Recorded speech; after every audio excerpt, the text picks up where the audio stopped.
Hello and welcome to the oddest little podcast on the internet. We are the Odd Pod. What's going on? My name's Stacey Kruger. Who the hell are you beautiful boys? I am not beautiful. You take that back. My name is Casually Challenged. I saw your face on stream once. You're a sexy pig. There's nothing you can do to lie about it. I'm not a boy. I'm Rat Hazard, a man. Now you're a man. Man. Nobody knows Orgasmo. Nobody knows. Does anybody here know Orgasmo? Enough said. Getting off topic already. Damn Next. I'll be whatever you want to be, but up to them, Robbie. I'm Brian, and I haven't prestige enough to change my gamer tag. We could tell you're a fucking Xbox player just with that one sentence right there. I thought about that one last time. Like, how should I open up? I'll do that. The Xbox. How you guys doing? It's great to see all of you. It's been like 2 weeks. First I was sick, then it was Easter, so I had to go see the relatives. I don't celebrate holidays. They just had food, and that's how they tempted me to go see them. Ham! Oh, God. Ham! Ponyo! God, my kids made me watch that shit one too many times. How was your guys' ham day? It's ham. So it was ham. You went ham on ham day? Ham! Shit. Anybody do anything at all? Well, I had like 6 days off work, so I watched 150 episodes of anime. First off, holy shit, 6 days off. Was this vacation or was this forced days off? No, I have a couple days off during the week, and also I had to reschedule a day that I worked because I have the dentist, so it turned into like 6 days. Jesus Christ, man. So you're just looking at your wallet going, shit. But 150 fucking episodes of a show? Well, not like it was like 7 different seasons of anime. Fuck, how can you watch so many cartoons in a row?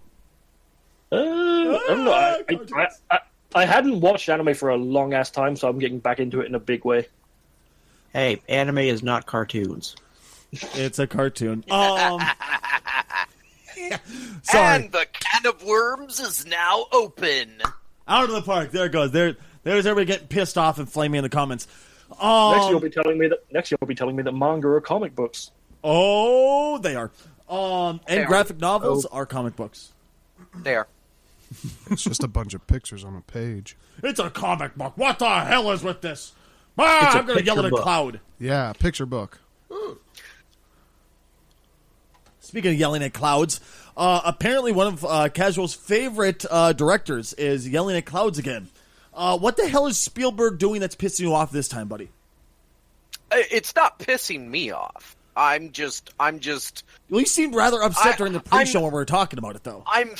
I'm face palming at him and going, "Oh no, please don't do this." So, it's not just my favorite director. It's a favorite director of basically everyone in the universe. It's Steven Spielberg, and Spielberg is he's made basically all of the beloved movies since E.T. I know some people don't like it. I know you're not a fan, Stacy, but it's just not my thing. But the fact is that he used to be so good at everything, and the last few years he's not bad. The BFG minor exception. BFG, but Big Friendly Giant. Yeah, it was one of his latest movies. Never seen it. Not very well received on any level. But so that relative that everyone has that is so old that the things they say, you kind of want them to not say them. You kind of like, oh, I don't know this person. They're not my family. Please stop talking. Spielberg is starting to become that, maybe.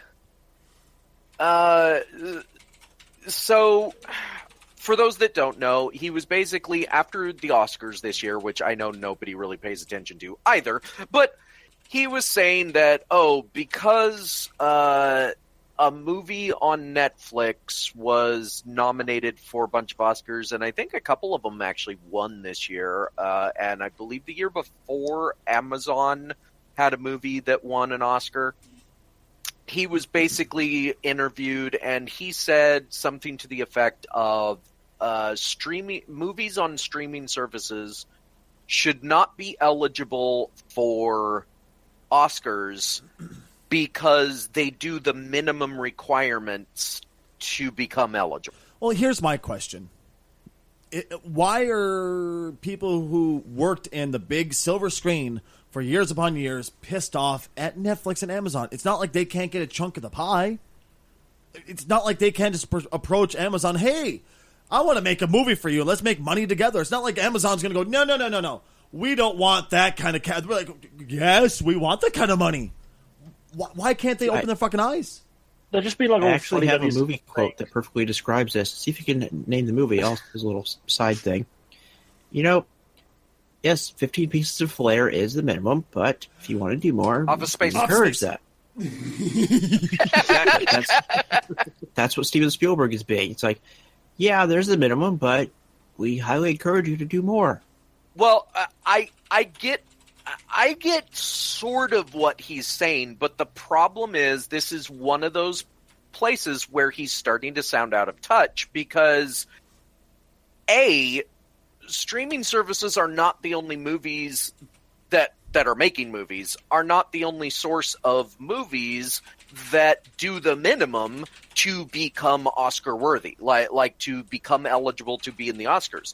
There are tons of movie makers that they do just enough, like they put their, because the minimum to become Oscar eligible is that your movie has to be X number of minutes long in order to reach certain categories. It has to be in X number of theaters, and it's really small. Like, it's basically just a few theaters in LA and maybe a couple in New York, and you're set. And it has to play for like a week or 2 weeks or something like that. And there are a ton of like indie films that they don't have the money to be in 1,000 theaters. Yeah. So they do the minimum because it's a really good film in their opinion, and they think they're worthy to be eligible for an Oscar. So they put their movie out there for the minimum amount that they have to. And that, keep in mind, that costs money, and they might not even make money off of it because, let's face it, indie films usually don't make a whole lot of money. Granted, they usually don't spend a lot of money, but I'll be honest, I'm actually glad you brought that up. Because, simple reason, there's other examples. Foreign films, documentaries. Yep. That they can afford to be Black Panther numbers as far as theaters and runtime. well, let's be honest, nobody can afford to be Black Panther numbers at this point. That movie's a juggernaut, but I get what you're saying. Now, this alone is just an old man that's a little bit out of touch with technology. But then there was hence the joke of old man yelling at clouds. I mean, in case anybody doesn't understand what we're referencing, it's a Simpsons joke. The Simpsons did it first. Yep, it was the what the fuck was the grandpa's name? Abe Simpson. Abe Simpson. Abe sitting there. And there's a news article. Old man, Abe. There's Abe sitting there. Old man yelled at cloud. It was like, yeah, that's kind of what this is. Realistically, it's as you said. It's just an old guy that's out of touch with technology, and it's not like we're trying to bash the guy, but shit. Well, him being out of touch with technology, okay, that's fine-ish, but it's really the second interview that Casual is about to bring up is like really the tipping point for that category. Go ahead, Casual. Yeah, so yelling at clouds is the Netflix things, but this is the one where you want to put the old man in the closet and not let him talk to the public. So Indiana Jones 5, yes, it's still a thing. They've been talking about it forever, pretty much ever since Crystal Skull came out. Love it or hate it, it doesn't matter. The point is, it's Indiana Jones. We're gonna get a fifth one. Harrison Ford might be in it. Who knows? Honestly, he's so old at this point and doesn't really give a crap about movies that he's in that I don't know if I even want him in it. But that's not the story here. The story is that there might be a female lead. Okay. What the female lead is, I don't know. I think that's kind of interesting. I don't really think it's like, oh, you can't do that. Who cares? But it's what Spielberg said after he revealed that there might be a female lead. He said that they would have to change the name to Indiana Jones. All right, well, first off, here's the thing. I have a question. Maybe it's just because I'm not very educated and I don't really like Indiana Jones. I'm not a fan of the movies.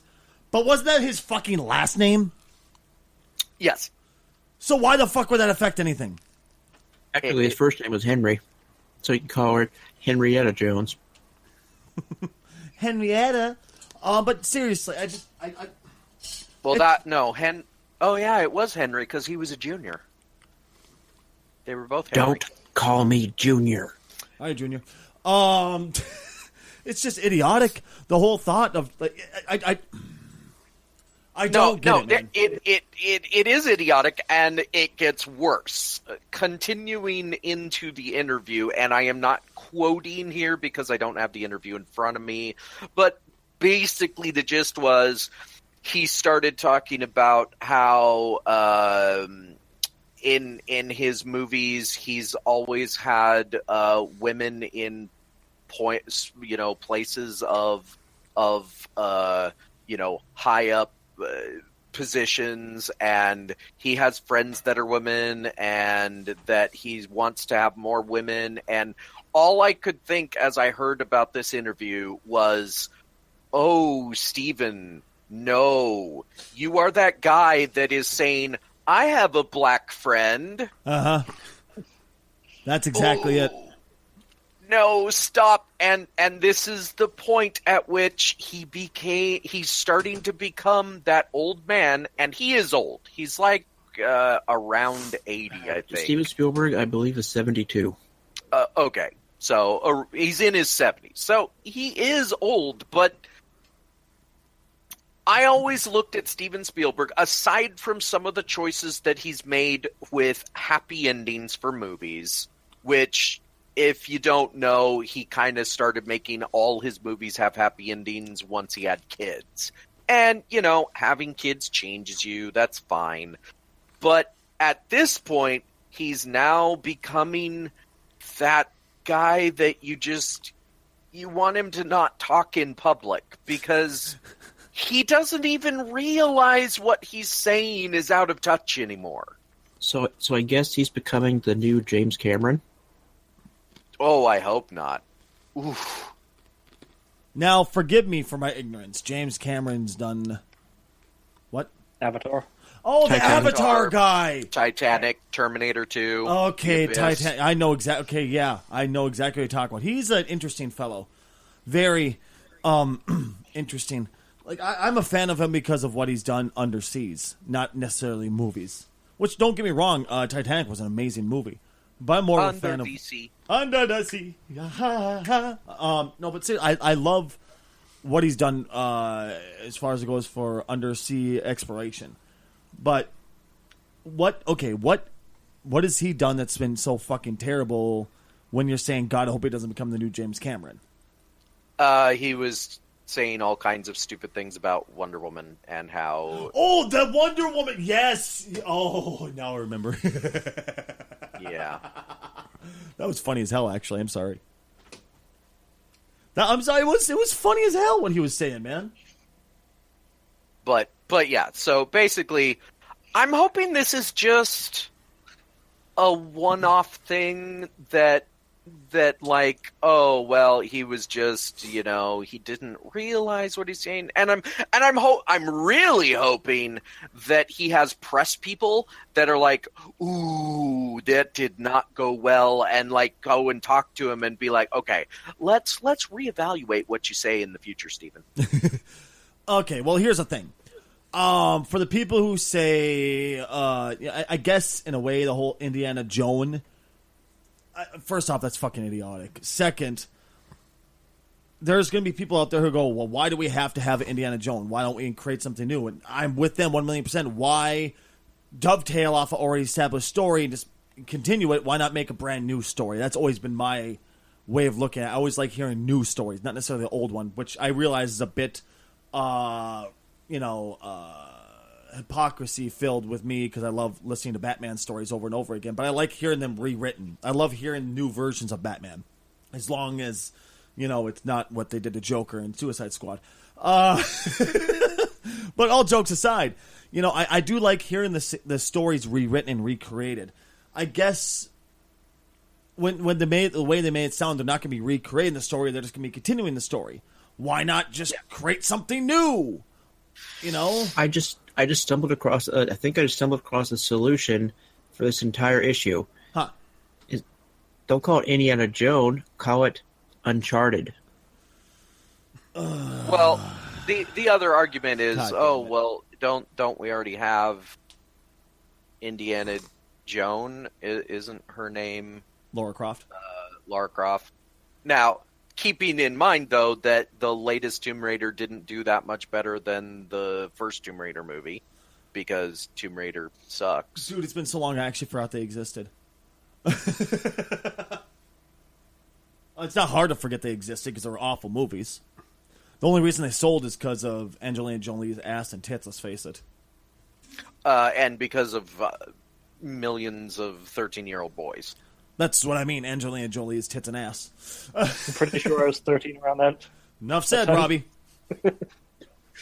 Yeah, I was not 13 when I went to see it. I was just hoping, because I actually thought at the time that the idea of Angelina Jolie as Lara Croft was kind of a good idea. I was like, oh yeah, this could be interesting. Well, she fits the profile as far as body type goes, and she looks great. She's a great actress, and she did a decent accent. And then I saw the movie, and I was like, did anybody that made this movie play the game even once? Right, because it wasn't on her shoulders at all. She played the role they wrote for her quite well, fantastically, as she does, because she's a great actress. It's all on the directing and writing. I want a version of the Tomb Raider movie that goes exactly like the game, triangle, tits and all. Well, it was after that movie that Casual realized, video game movies in Hollywood, they don't play the games. They just say, ooh, that sounds like a cool concept. What can we do with it? Pretty damn much, honestly. And we're still in that mode, pretty much. Speaking of, and for the record, the latest Tomb Raider movie was more based around the most recent Tomb Raider game, which is more like, let's torture Lara Croft. That's what I'm saying. I still haven't got a chance to play it, but that's kind of what I caught from the movie, too, it seemed like.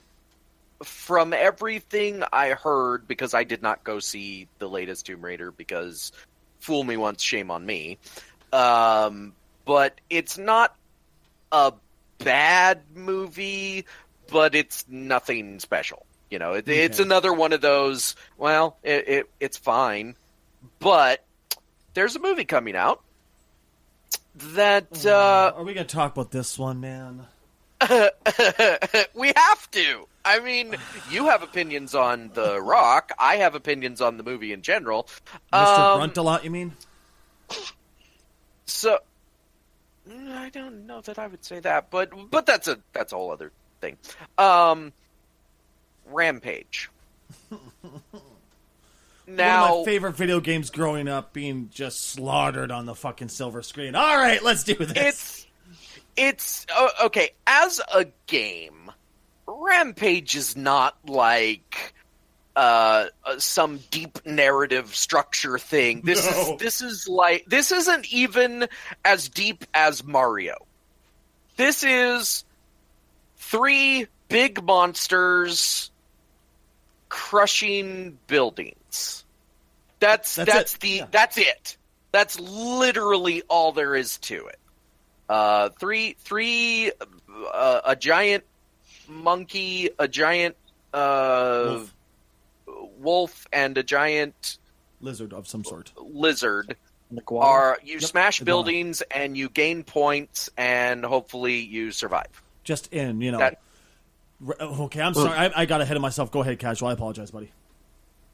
That's it.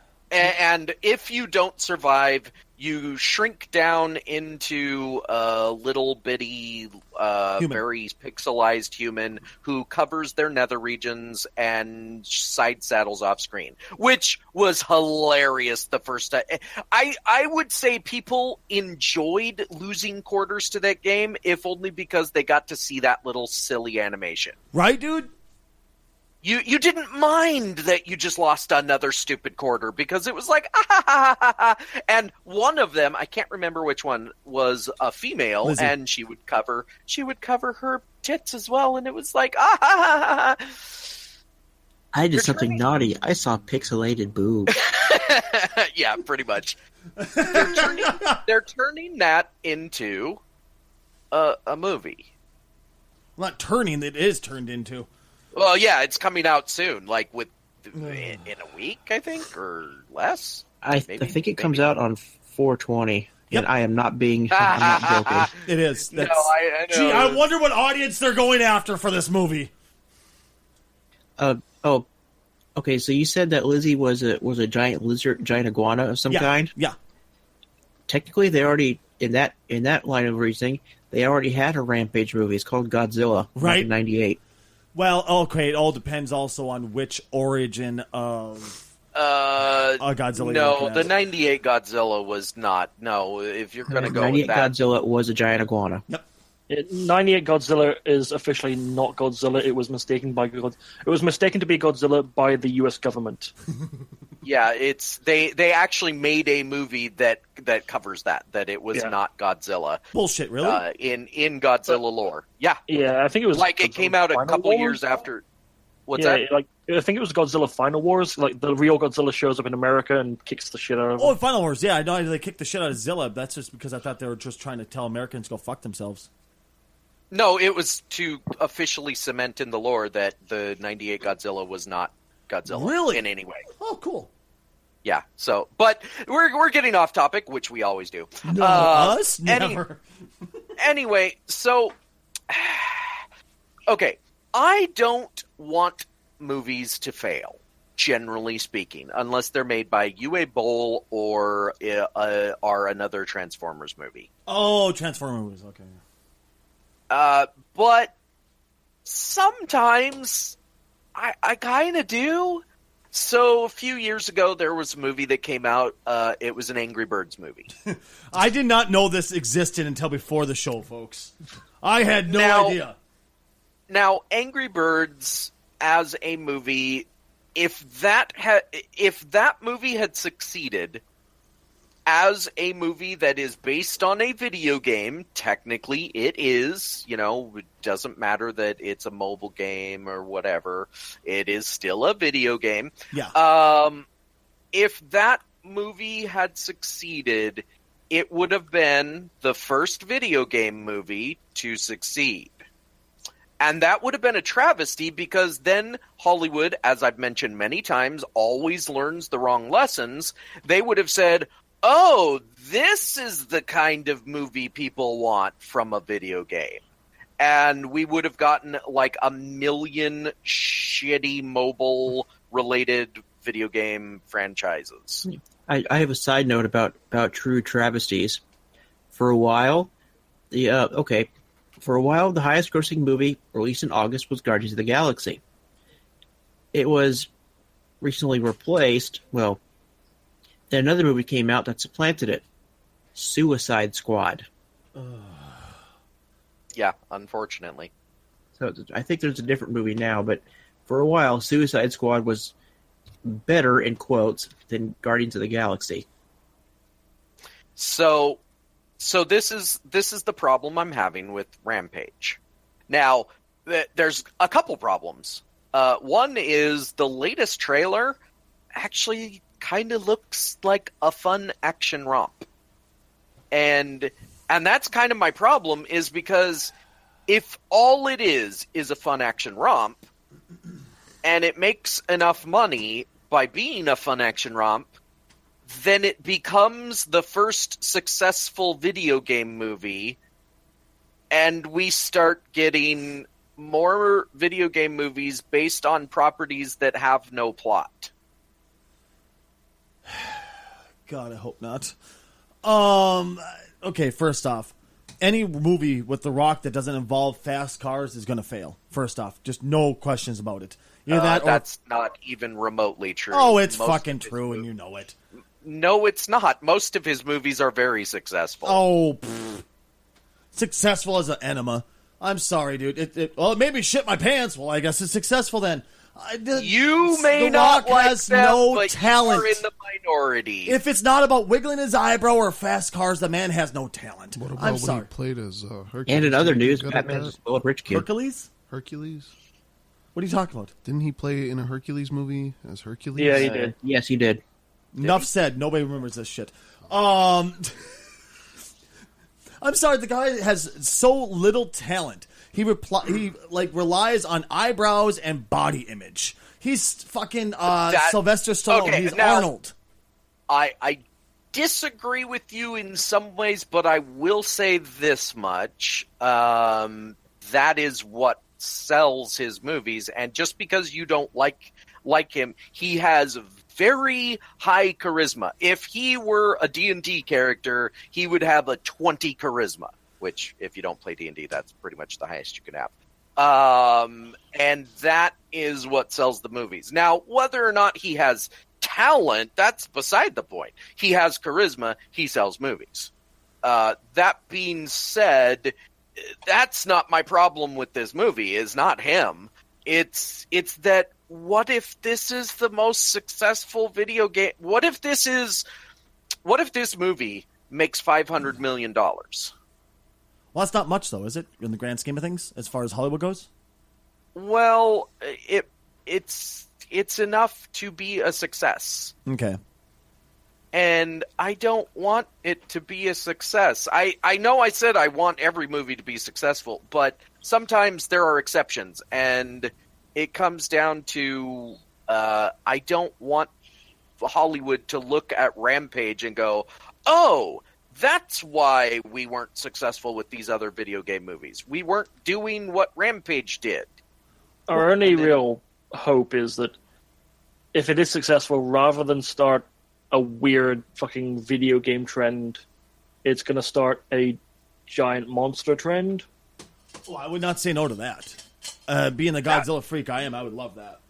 I wouldn't mind that if we could get some, we kind of already are there in giant monsters, and that may be why somebody picked up Rampage in the first place. It may not have been for video games. It may have been because Godzilla was successful, King Kong was successful, and Pacific Rim was successful. So somebody said, "Hey, Rampage has giant monsters. Let's do that." In that case, maybe. Well, perhaps they chose it as, it's giant monsters with name recognition. Maybe, yeah. Because, Stacy remembers Rampage. Casual remembers Rampage. Yeah, I guess it was so. one of my favorite video games growing up ever. It was just so much fun. Me and my dad used to sit on the living room floor and beat the shit. We stopped giving a shit about playing the game half the time. It was just us beating the hell of each other over half the time. It was just a blast. It was so much fun. By the way, I have a question for everybody. Yeah. What character were you? Oh, I was George. I was Lizzie because I always wanted to see the I think it was at most 8 pixels worth of little tiny woman covering herself. Well, actually, that works out great because I prefer Ralph. Really? Yep, See, I was a Ralph guy through and through. I never played the game, but hearing the gorilla's name is George, it just makes me think of George of the Jungle. Uh-huh. Oh, yeah. That's part of the reason why I got it, because of George of the Jungle. I love George. I don't know why. Just did. But, okay, I'll agree with you. I hope this isn't the big breakout success because, one, I don't want Rock to get any more success than that undeserving piece of shit already has. Two, of all movies, not this one, please. Let's get a movie that has actual substance to it, a good, proper movie, not just big explosions! Nah! You know, come on, man, please. Not this one. Transformers was successful, so your point is kind of already invalid. Which one, I'm sorry? Transformers. Yeah, but look how successful it is now. People are stupid, Stacy. I wouldn't get my hopes up. Yeah. I would also point to Jurassic World and the fact that it's not only getting one sequel, which we know is coming, but they've already announced a Jurassic World 3. Why? The second one's coming out. How do you know it's not going to fucking flop? Well, here's dinosaurs. Yeah, apparently. Here's my thing about Jurassic World 3 announcement. Okay, so if you've seen the trailer for Jurassic World, the big thing is, the island is being destroyed and all the dinosaurs are going to be destroyed, and, well, apparently not, since we're clearly getting a Jurassic World 3. So he's ruined the entire second movie already. Right, like I guess the big adventure is kind of pointless now, since you've given away that they're gonna succeed somehow. I don't get it. Why do movie companies do this? It's become a trend recently, like within the last 5 years. I don't know why. I honestly don't know. Like, they feel like they need to announce... Well, okay, actually, I do kind of know why. It's because of the MCU. The MCU, as we've discussed before, Marvel Cinematic Universe, has become a huge success, and as such, they have done certain things that other filmmakers have decided, we need to copy that.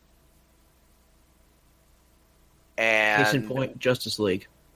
One of the many things that they've done in that franchise that everybody wants to copy is the connected universe. Mm-hmm. Like, we have to make a connected universe too. Why? Because Marvel did it and it was successful. Well, yeah, but that doesn't mean you're going to succeed. In fact, I don't think many have succeeded except for Marvel yet. Like, I can't think of one. Well, like DC's isn't bad at all, my friend. This is where you're wrong. That's your opinion. And it's okay to be wrong, Casual, but you are. DC's universe wasn't bad at all. I still enjoy it quite a bit. I think it gets way more flack than it deserves, as always. But that's my point. Is it is getting a lot of flack, and that means it's because that a lot of Marvel fanboys who hate it. No, it's because it's not very good. Suicide Squad it's cool wasn't to very hate good. DC. Batman v Superman wasn't very good. We can hate. I enjoyed Man of Steel. Justice League was. Okay. Justice League was fine. Okay, we can hate Suicide Squad all you want. I'll join in on that any day. That was a pile of shit. But Justice League was fucking awesome, man. I loved it. It had a few issues, just like every movie does, but it was great. Batman versus Superman needed to be at least 3 movies, but it was still good. Man of Steel was fucking awesome because it got me to like Superman. It really was, though. It wasn't. It really was. It was objectively poorly edited and badly made. I'm sorry. To all those listening, if you don't have your popcorn yet, what's wrong with you? But okay we're getting sidetracked on a topic that we're not going to agree on. What I'm saying is that one of the other things that people took away from the MCU is once they started being successful, basically around the time that Iron Man 2, Thor, and the Avengers were on their way out the door and definitely being released, one of the things that they did at Disney is they announced like movie titles up to 2020. You know, they said, "Oh, these are the other movies we're making. Get excited." Now, that worked for them because they were already successful. Mm-hmm. The problem is Hollywood, as usual, taking the wrong lessons from things, decided every movie now needed to be announced like 5 years out before the next movie is even released. And so we get announcements, Jurassic World 3 is coming! Can we see Jurassic World 2 first? I'm just asking. Hey, I still hold out hope for that Universal Monsters universe. That thing is so dead. Like it's dead because they legitimately said, "Yeah, we're not doing this anymore." They just closed need down a Frankenstein all of the to other movies. inject it with electricity and bring it back to life. Not hard. I mean, it would have been cool if they had Guillermo del Toro as a part of it, but Oh yeah, did not do that. That's another movie that I'm waiting for. Guillermo del Toro's Hellboy. Again. You know what, boys? You know, all this talk of movies that are coming out soon. We're talking about a shitty movie that you can go see on 420 if you really want to. I got a great movie you can go see on 420 that's even better than any of this other dog rock bullshit that you can go see. You can either go see a mind-numbing piece of shit that has to do with a badly referenced game and just having a horrible actor in it, or you can go see an actual good movie, Super Troopers 2, which I have already bought the double feature ticket for April 19th. They have a double feature, which is Super Troopers 1 going directly into Super Troopers 2. I bought my ticket. I'm going. I can't fucking wait. I am so excited. How about instead just go on April 20th, go see Super Troopers 2. It's actually good. It's going to be amazing. It's going to be funny. It'll actually be worthwhile to spend your money on. And you don't have to worry about kicker. You don't have to worry about some sweaty, oily fucking shithead on the screen to look at. And ladies and gentlemen, Stacey Kruger is not sponsored by Super Troopers 2. Nope, just a humongous fan. And I'll do anything I can to help those boys succeed. Broken Lizard are amazing, dude. Broken Lizard, they've done a few bad ones. Go ahead. I'll disagree with Stacy. Seeing a oiled up guy on the screen is pretty much the reason to go see that movie. I would love to see most oiled up. Well, okay, there's quite a few oiled up men I would love to see, Robbie. Just not this one. This one, you're going to smell the smugness. Well, tell me. Not a single one of you guys look at The Rock go, it doesn't smell like smug at all. Every time he gives me the eyebrow, I swoon. I never said he doesn't come off as smug, but I will always argue that he is not someone to go see. I like The Rock. Oh, God. I think The Rock is great. Well, you're also the one. I don't swoon when he raises that eyebrow, but it's definitely one of those. Yeah, you raised that eyebrow. You love bad actors, don't you? It doesn't matter what your name is, Jabroni. Jabroni. That was back when he was a wrestler. You know, the People's Elbow and stuff. I didn't watch him as a wrestler. I was out of wrestling by that point. If I didn't watch him when he was wrestling. WCW. Oh, I was out of wrestling. That's the part of his. That's Go ahead, the part of his. I was just saying that's the part of his career where he takes the shirt off the most. I was out of wrestling well before The Rock became a thing. Like I was of the what do you call it? Hulk Hogan era. You know. Yeah, good old Hogan. Like, I mean, but that being said, you can argue that he's whether or not he's a good actor or not, and I'm not saying he's a good actor. Definitely not. But he has charisma, and that charisma is what sells tickets. You can't argue that his movies are not box office value. That's because yes, people like bad movies. He has made a couple of not good box office sellers, like Baywatch, Doom. for example. Oh, well, Doom is a video game movie. We just covered that all video game movies are terrible. Well, I mean, wouldn't Jumanji count because it was a game? Come on! If you're going to count that, Jumanji was a huge success. I'm talking about the first one. Not the newest piece of garbage. Well, It was a board game. But either way, Jumanji, the most recent one, was a massive success. Wow, define massive success. $800 See, here's the problem. I million don't and define success by ticket sales. I define them by actual proper, Hollywood does. decent movie. Hollywood does. You define them whether or not you like them. I'm sorry, if I don't like it, why the fuck would it be a good movie? Okay, I have to have this conversation with you, Stacy.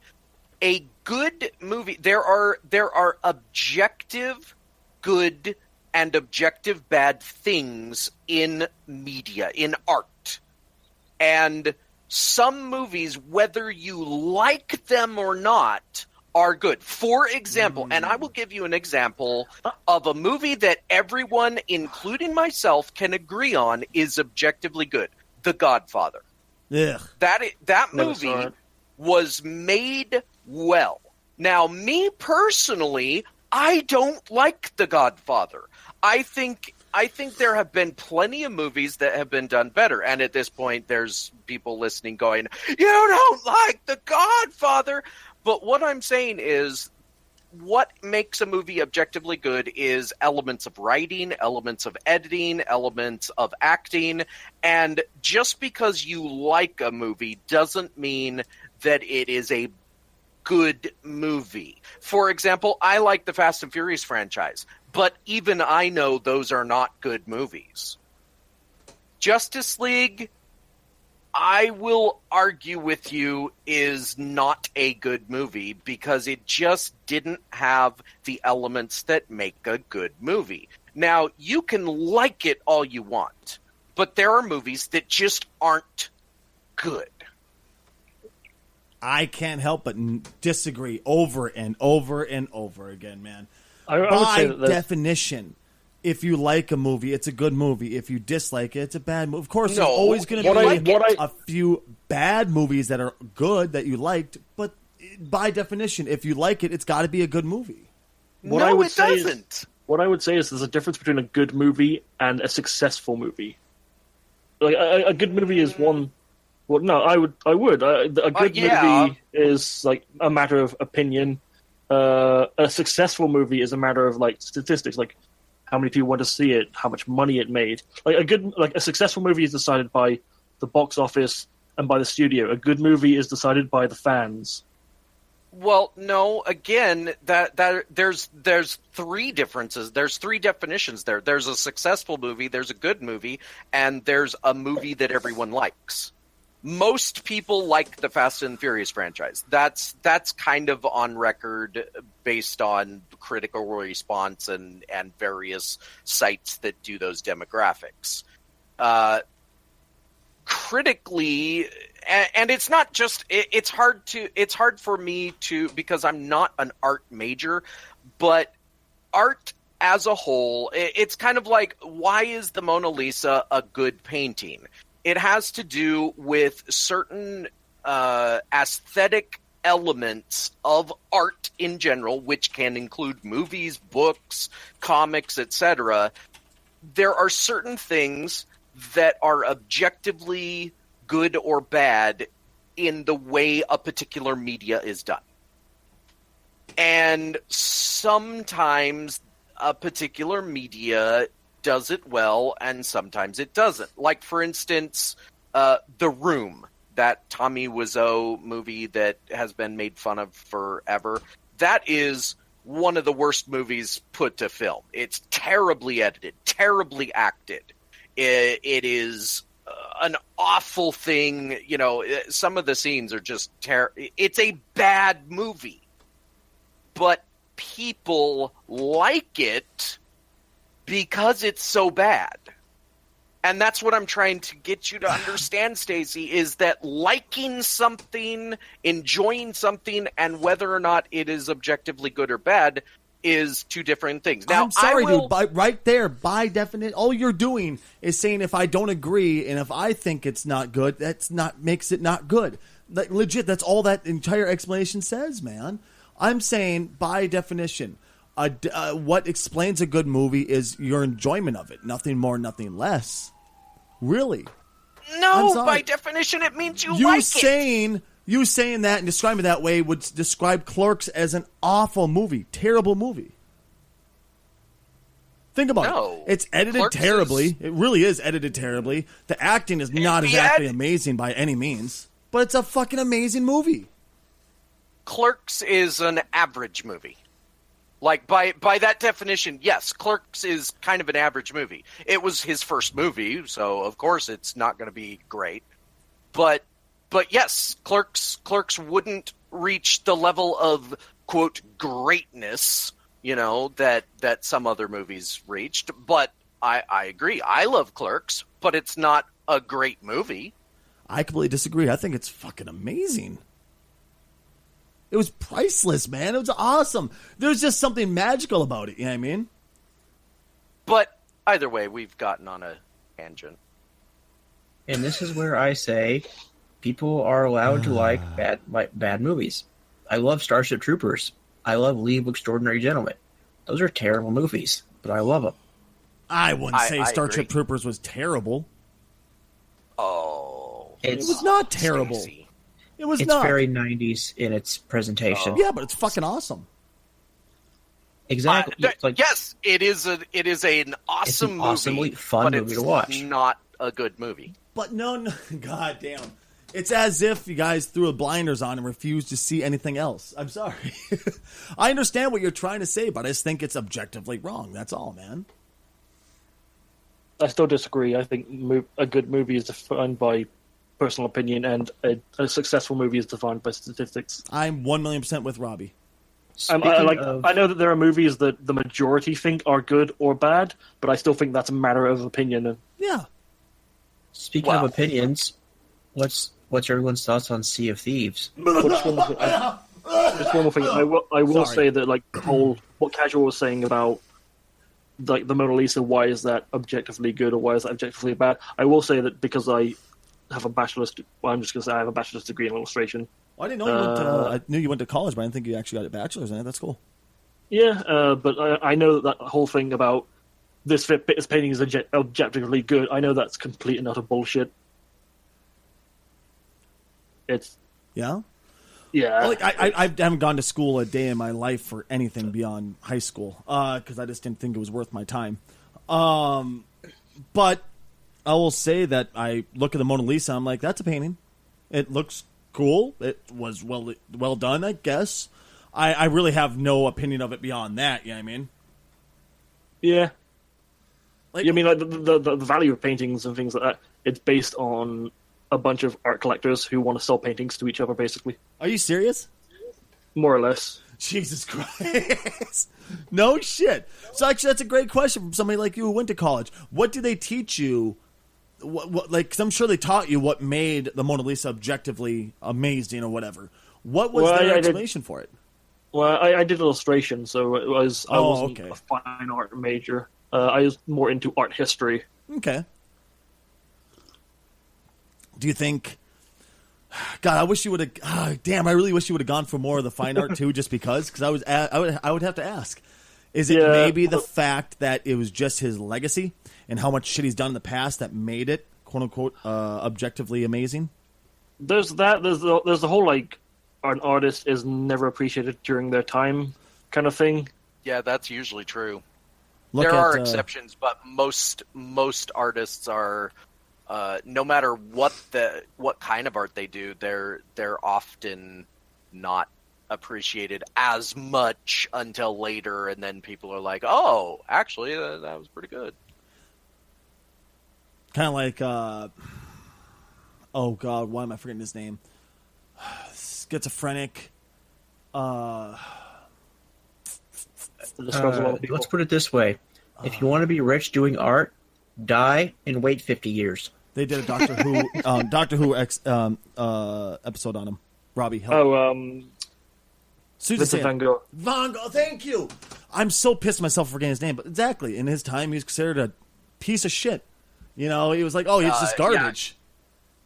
And some of that comes from just creating something new that people haven't ever seen before, and then they're like, ugh, how dare you create something new? And then years later, people go, oh, he was a genius. He created something new. You know, it's like... and I'm sure the artists in question are probably looking up from hell or down from heaven and going, dude, what the fuck? Why couldn't you do that while I was alive? Yeah, I needed the money then. But yes.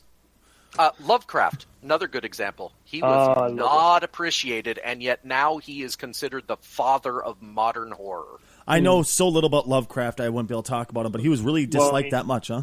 You just need to ignore the whole racism thing. Didn't know he was he was.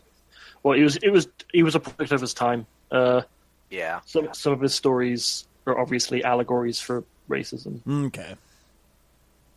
Shit, but yes, as Rad tried to do a while back, Sea of Thieves, besides me vomiting, what's your guys' opinion on it, and why does it suck? I think it does suck. I'm not sure that it sucks. Wow. I haven't played it myself, but from what I've heard, everyone who has played it has really enjoyed it. It just doesn't seem to have lasted a long time. Oh my goody gumdrops.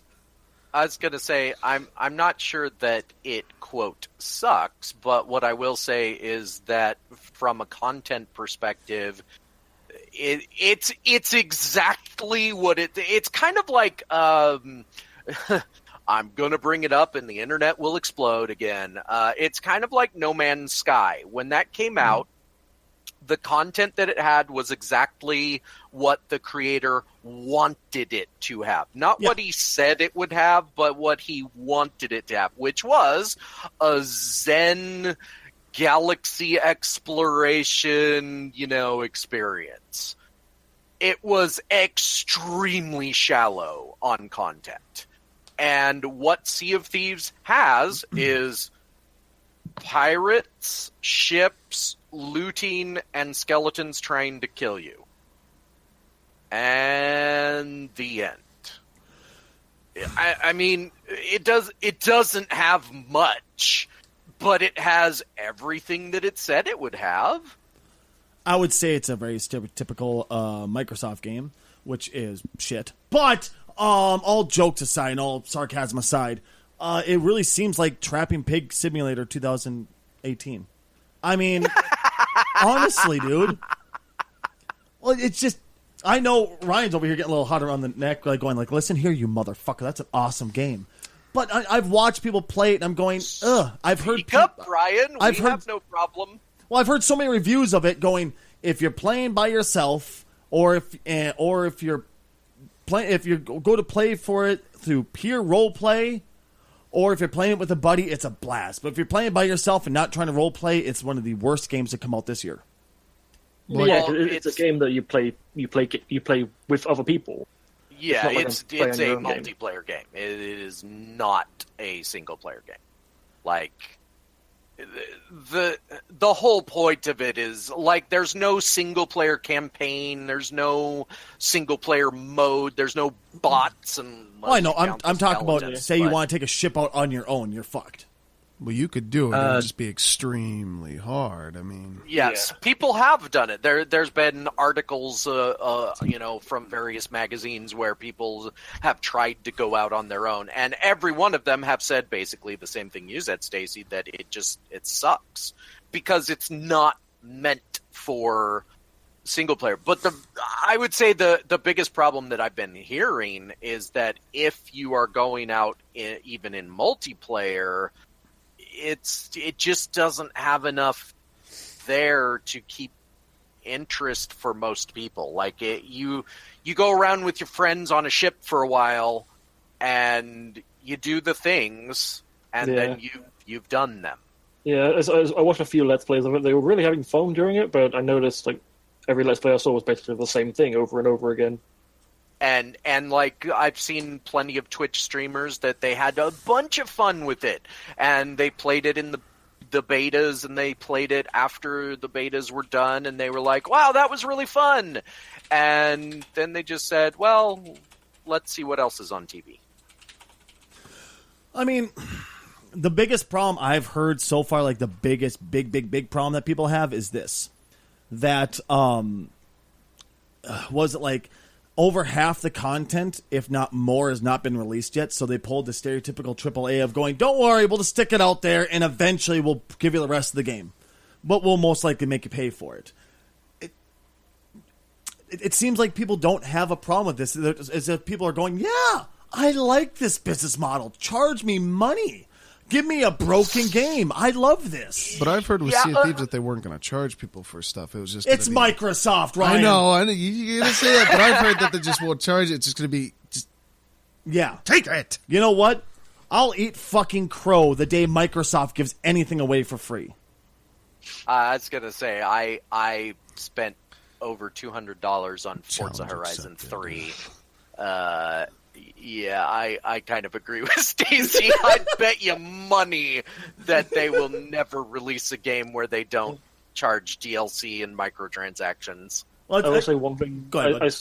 One GIF I saw that was funny was a glitch where the ship just flew across the map, and it was captioned, "Launch the cannons." No, launch the ship. The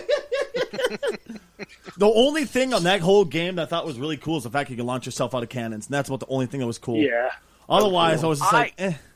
I actually was, yes, but also no. Has anybody here ever seen the movie The Adventures of Baron Munchausen? Never even heard of it. No. Okay, well, in that movie, he does launch himself from a cannon, but he doesn't climb into the cannon. He basically takes a cannonball with a chain attached to it. Jesus. Throws it into the cannon, fires the cannon, and he goes flying across the battlefield. It is very fantasy. That wouldn't rip your leg off at all. Yeah. No. Well, but here's my thing. If you're gonna do the whole like firing yourself from a cannon thing anyway, why not make it fun like that instead of okay. This is going to sound stupid, but I know it's unrealistic to fire yourself from a cannon with a ball connected to a chain, but it's more unrealistic to climb into a cannon because you can't fit into a cannon. Well, I mean, it depends how big the cannon is. Let's go. Come on. Maybe you're skinny. They have confirmed how big the cannon is by how big the cannonballs are, and they fit in the palm of your hand in that game. Listen, I got some really small balls. I can't help it, okay? I look like a well-hung field mouse. It's stupid, but I just wish they would have done cannonballs connected to chains and you fire yourself from that instead of... But anyway, either way, I wouldn't play the game because it's multiplayer only, and I hate those games.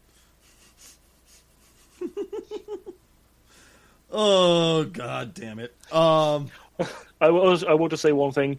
This is a very British thing, but the idea of a cannonball ripping your leg off from a chain reminded me of a story I heard about an old British war in which a British navalman had one of his legs blown off, and what he said was, "By God, sir, I've lost my leg." And his commanding officer looked at him and said, "By God, sir, so you have." It's one of the most British conversations in war history. Jesus Christ. I have to say that is one of the things I really do like about the Brits is how they can just calmly, at least in the comedies that I've seen, have these kinds of conversations. Sir, I am dying. That's a shame. It's a stereotype from an American perspective, but I love it. Maybe you've seen the Monty Python, I don't know which one, but it's a tiger took a guy's leg, and he's just got sitting there in bed reading a paper. He's like, "Oh, took my leg." Flying circus, I'm pretty sure. He just, well, when we find it, we'll just reattach it. Yeah, no problem. I don't think we can. Oh, it's fine. It's fine, no problem. On the topic of games, though, Spider-Man's actually getting its own game. And I know... I've heard a 50-50 opinion on this one. 50% of going like, oh, who gives a flying fuck? It's just Spider-Man. The other 50% is like, finally, Spider-Man's getting a good game. Well, we don't know.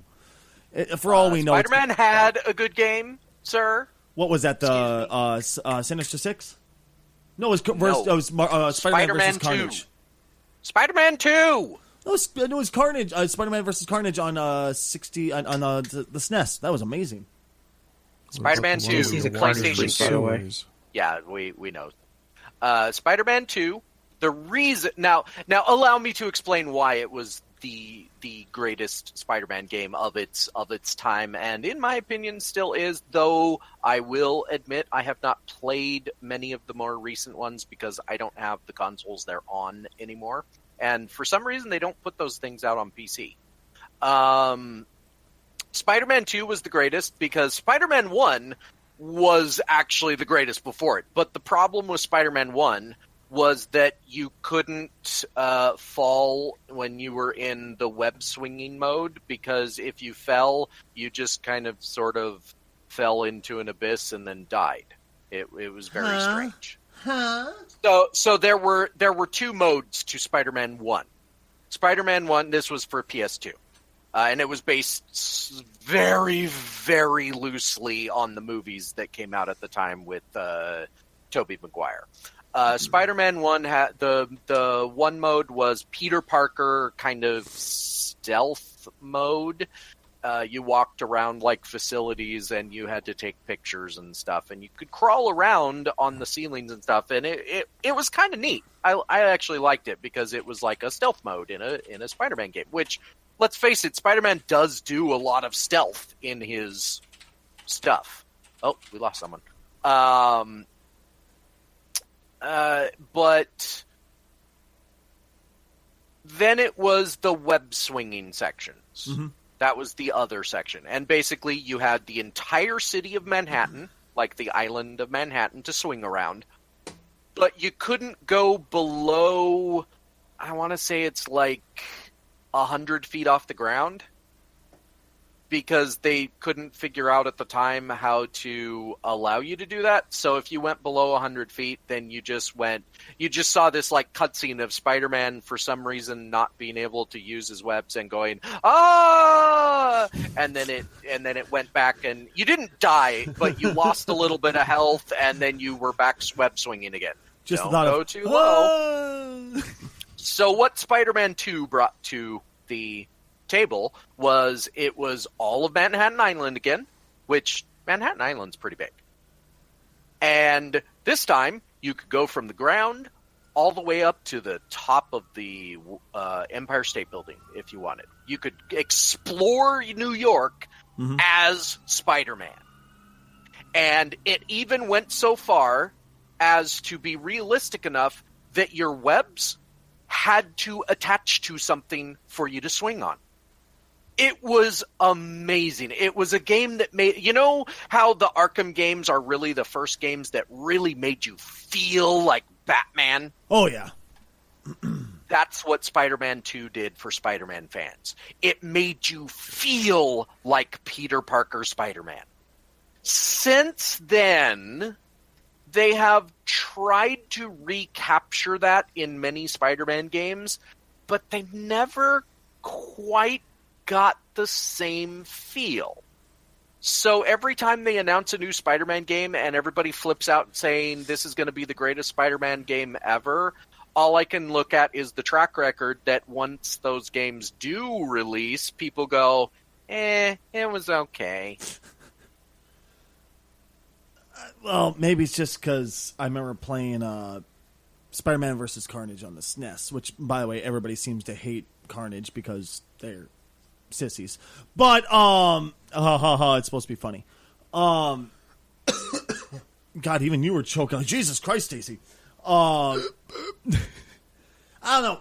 I maybe it's because I rate them all onto that, where I remember how great that one was. I want to say it was versus Carnage. I might be getting the title wrong. But it was fucking awesome. It felt solid. It felt it felt good. It was actually a good side scroller beat 'em up game. And having Spider-Man included into it was just that much fucking better. Has anybody else here played it besides me?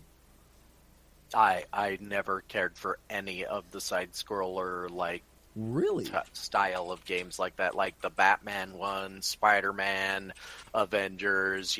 The only game that I ever had fun with was the arcade version of the Avengers, where it was basically like I don't even know what you call that genre, but it was like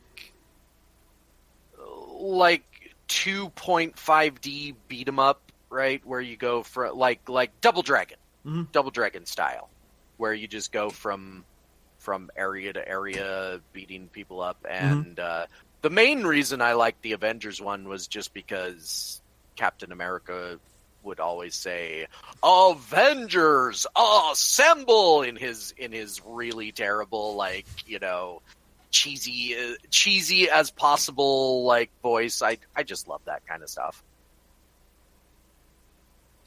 Al, you know my opinion of Captain America. Anything he does is awful. But you haven't seen Winter Soldier. It's because it's Captain America. The game I was trying to refer to was Spider-Man and Venom: Maximum Carnage. That's what I was thinking of. Try it out. I'm telling you, that to me was the pinnacle of Spider-Man games. That was the best Spider-Man game to ever be made. Period. Oh God, is it sexy? Oh God, is it good? Just try it, man. Just try it. But why would I? I've already played Spider-Man 2 on the PS2. So now you're gonna do the same exact thing that you bashed me for? Not willing to try? If you watch Winter Soldier, I will play Spider-Man whatever Carnage thing. Well, I mean, I have an emulator. I could just get an enema, but I still want you to play Witcher. I have the full Witcher series. I'm getting ready to play it one of these years. Ooh, don't play the first two. They're so bad. Everybody's requesting me to do it. I was like, I don't know if I really want to play this game. It doesn't look fun. Have Stacy play Witcher 1, get almost the final boss, then rage quit the entire series because the game's a pile of crap. The Witcher 3, I will agree. The Witcher 3 is pretty good. But the Witcher 1, I couldn't eat. Oh, I couldn't. That combat system is just awful. The only thing I remember from, I never played the first two Witchers, but I did hear in one of the games, you go to a whorehouse and then try to sail a whore across a river, like a boat. Probably. There are, I will say, there are, sex elements in the Witcher franchise, which everybody goes, it's the same kind of sex stuff that was in God of War, if anybody remembers that. It's not really sexy. It's like the same type of stuff for Mass Effect. Yeah. Well, the thing is, though, in the Witcher series, that's like the pinnacle of the fucking game for half the fan base. It's pathetic. Did you know that you can fuck on top of a unicorn this time? Did you know there's porn on the internet? Which for me, the Witcher series. So here's what most people that I've talked to will say, and I would agree with them. The Witcher is based on a book series from Finland. No, Poland. That's it. Poland, okay. And the Witcher games are loosely based on the book series, and no, the Witcher games aren't based on the book. The books are prequels to the games. Oh, okay. Well, basically, everybody says the reason they love The Witcher is the story. So here's what I recommend: watch a YouTube video of the story played out for the first two games. The third game, the reason it's so great is because it's just an awesome open world game. Okay. It has decent combat. I don't like the character. I feel like the character is too cliched, and I just can't get past that.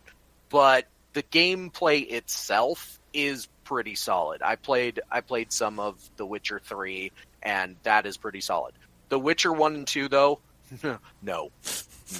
It is so bad. I don't know I don't know what they were thinking. It's one of those games where they tried to do some unique stuff, but none of it works. Yeah. Mechanically. Like, I seriously have the hardest time getting past the fact that the entire fan base just wants me to watch these guys fuck on screen. I'm Yeah, as far as I know, you can skip. Oh, that's the plan. If I ever do play this, I'm gonna ramp it up so hard. Like, guys, you ready? Here it comes. Here it comes. Click. Yeah, as far as I know, you can either avoid it entirely or skip it. So that would be a fun troll for the internet. Right? Oh, yeah, I'm playing The Witcher 3. Here comes the sexy and skip. Guys, I have the greatest question for you that could possibly ever be asked. This is the question of all questions. This is the question to rule all questions. If a vampire bites a zombie, does a zombie become a vampire, or does the vampire become a zombie? The vampire becomes a zombie because the zombie can no longer metabolize viruses. Yeah, the zombie's already dead, so the vampire would get infected with zombieism. But the vampire, by definition, is dead also. Yeah, but the vampire still has mucous membranes. Yeah, the vampire also, though, it being undead already as well, would never become... Like, it would get infected with the zombie's zombiness, but because the vampire never dies, it wouldn't become a zombie. You know what I mean? It may start to decay because, like, you don't need to be alive for a virus to spread. That's how, for bacteria to spread. Well, that's how, the other question I have, though. Would it matter because of how it would enter his system? Instead of going through an open cut, instead of going through his eyes, he drinks it. Would there be a difference there? No. You don't think so? Because it's as long as it gets in the body. Yeah, it's all about the fluids of the zombies getting into you from a bite or from their blood or whatever. Which, let's be realistic. Any kind of fighting a zombie, you are risking infection every time you get into melee range with a zombie. Which, maybe not as bad as 28 Days Later, which I actually like. I know not everybody does, but that's fine. But awesome. I wouldn't. I would stay away. Yeah, if you stab that zombie, if you get anything in your eyes, you're fucked. You don't even need a cut. Any kind of mucous membrane, you're fucked. But yeah, I would say that the zombie wouldn't turn into a vampire because the zombie is already dead, and there's no. Also, the real question is, would there be any blood in the zombie at all? Exactly my question. That's exactly what I was arguing last night. Like, me and Ryan's sister sat there for close to an hour straight, not necessarily arguing, but discussing, like, one, why the fuck is this a question? Two, how would it work? Like, my point is, like, the zombie's virus doesn't need to be transferred via blood. It's in the skin. It's in the zombie's entire being. The zombie's a rotting being, so some of that stuff's going to be liquefied. If that gets into the vampire's mouth. Okay, so stay away from Zombie Steve-O, because he'll probably try and pee on you. Also, are we talking about classic zombies and vampires? Because if we're talking about classic zombies and vampires, you can't get vampirism from a bite. Yeah. It requires a whole transfer of blood thing and 3 days worth of it. And the classic vampire comes from Dracula. Like, that's where that whole thing all originated. The original Bram Stoker's Dracula. There were tales of vampirism and stuff, but Dracula cemented the lore, so to speak. And in the same way, zombie lore has been cemented by George A. Romero, and so if we're talking about those two, zombies kind of don't really have blood anymore. It's all coagulated and gross, so a vampire wouldn't bite a zombie, or unless they were, like, really drunk. Well, but at the same time, would a vampire, metabolize alcohol the same way? That's actually a good question. I don't know. It's one of those, because, like, in some stories, vampires are able to have kids, even though in other stories, they're in other stories, none of their metabolisms are working. Yeah, there's so many different variations on vampires and zombies at this point that it's like, well, I don't know. It depends on the lore. But I would say, my personal opinion, no, neither would get, like, no matter what happened, if a zombie bit a vampire or a vampire bit a zombie, either way, nothing would change for either of them. I would say, my personal opinion, a zombie wouldn't become a vampire. A vampire may get infected and start rotting, but he wouldn't die. Right, because he's still a vampire. Now, do you see why I said this is the greatest question of all time? Well, something does change for both of them. Zombie gets sparkly, vampire gets super fast. God damn it. Twilight, you stupid movie. And actually, that's not the greatest question of our time. Greatest question is pirates or ninjas? That is the greatest question. The second greatest ninjas. question is what do you call it? Oh, please don't kill him. No, he has stuff, you stupid. Are you playing games again? Yes. Anyway. Do not say Goku versus Superman. No. Guys, pause. What do you Front call door. it? I'm sorry. I'll be right back. Pause at... I'm so sorry, guys. Oops, I'm sorry, dude. Oh, I'm so sorry. The greatest question is caveman versus astronaut. But it's actually from an episode of Buffy the Vampire Slayer. But I'll wait until Stacy gets back. Or no, Superman it was Angel. Goku is a pretty good one too. Superman vs. Goku is just... It's created so many flame wars. I just take a step back from the entire thing. I have my opinions, but I don't want to get into that. Ultra Instinct shits on everything anyways. Okay, here's my take on that. Since I don't think it's I don't think that's the greatest question of all time, because Goku can die, right? Yeah. Superman can't. The Superman can die. It's just really, really, really hard. Well, no, but he can't. He even when he dies, he's not really dead. Like, the lore has basically gotten to the point where they have shown that nope, Superman doesn't die anymore. Well, I mean, Like, my point is, of I course, will Goku just- came back too, but I will just say this. My entire point of the thing is, like, Superman has had way too much history behind him, has had way too many different iterations. It's such a hard question to answer because you don't know what kind of Superman you're going with. Like, if you're going with, like, I don't know, Superman 1 million, then Superman 1 million would easily win. If you're going with Superman from the animated series, Goku would win. It's such a hard question, and I don't want to get into it because there's so many variables and there's so much fucking flaming, and I hate it. I fucking hate it. We ready? Yeah. we are ready, and I will. So, the casual's greatest question. Okay, folks, we're back. I apologize about that.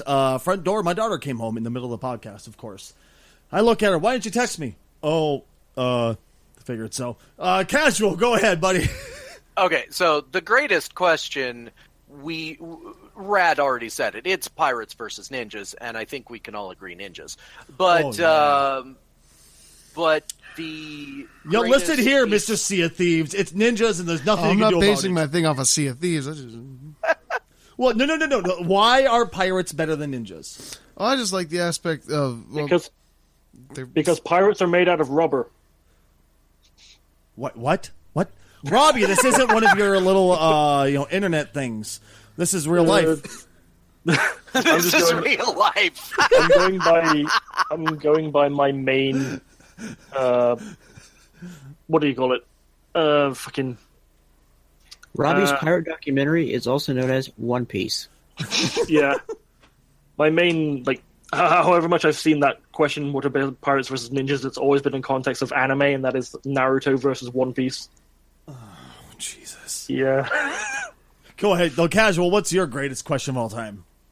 Second greatest question. We already determined the greatest is the pirates versus ninjas. Second greatest question is astronauts versus cavemen.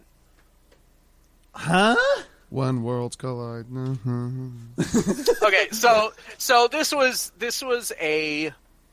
it was in an episode of Angel. I know you haven't watched it, but that's okay. And at one point in the episode, these characters come in, and one of the people says, "What have you guys been arguing about for like the last 3 hours?" People, because you've been really loud, and they say, "Oh, it's not important." And eventually, they reveal that they were arguing astronauts versus cavemen, and somebody in that scene says, "That's stupid. Why have you been arguing about it?" And as they're leaving, one of them says, "Do the astronauts have weapons?" And it starts the idea being it starts the whole conversation again. The concept being similar to how stupid ninjas versus pirates or any of them are. Astronauts versus cavemen, because, well, astronauts are really smart, but cavemen are like brutal and all of that. So who wins in a fight? Brutal but smart in their time versus an astronaut smart in our time. You know what? Here, this is why. See, this is this is why cavemen would win. Plain simple. It's not just because I like Far Cry Primal better than any other Far Cry. So shut up, Rad. I knew exactly what you're going to go for. I'm cutting you off right now. But seriously, hey, don't cut me off. That's not nice to do in traffic. Because cavemen, all they have to do is rip the cord out of the back of your suit, and you're instantly done for. Yeah, but well, no, because they're not fighting in space. Otherwise, the caveman would die. Well, instantly. what if the astronauts were on an alien planet, and the cavemen walked up, went, and you can't breathe? Yeah, but if the astronaut needed to breathe in a spacesuit, so would the fucking caveman. He'd die not if you're on an alien planet and the cavemen are able to breathe. So are you saying this planet is Stacey? exactly So like the caveman Earth, aliens? but we can't breathe? Well, on it? maybe I'm asking. Stacey, you're changing the mix-up. It's not alien cavemen versus And spacemen. astronauts are not buff whatsoever. Have you seen these guys? They're like string beans. That's actually not true at all. A lot of them are really physically fit. They have to be physically fit. And I would just Their like to muscles point out, deteriorate, dude. Yeah, but they work I out for would like just 2.5 hours, like every day up there. But they up still on a space deteriorate to the point where they station. can't walk half the time when they come back to Earth. I would just like to point out, I was right about this being the second greatest question of our time. As we discuss it.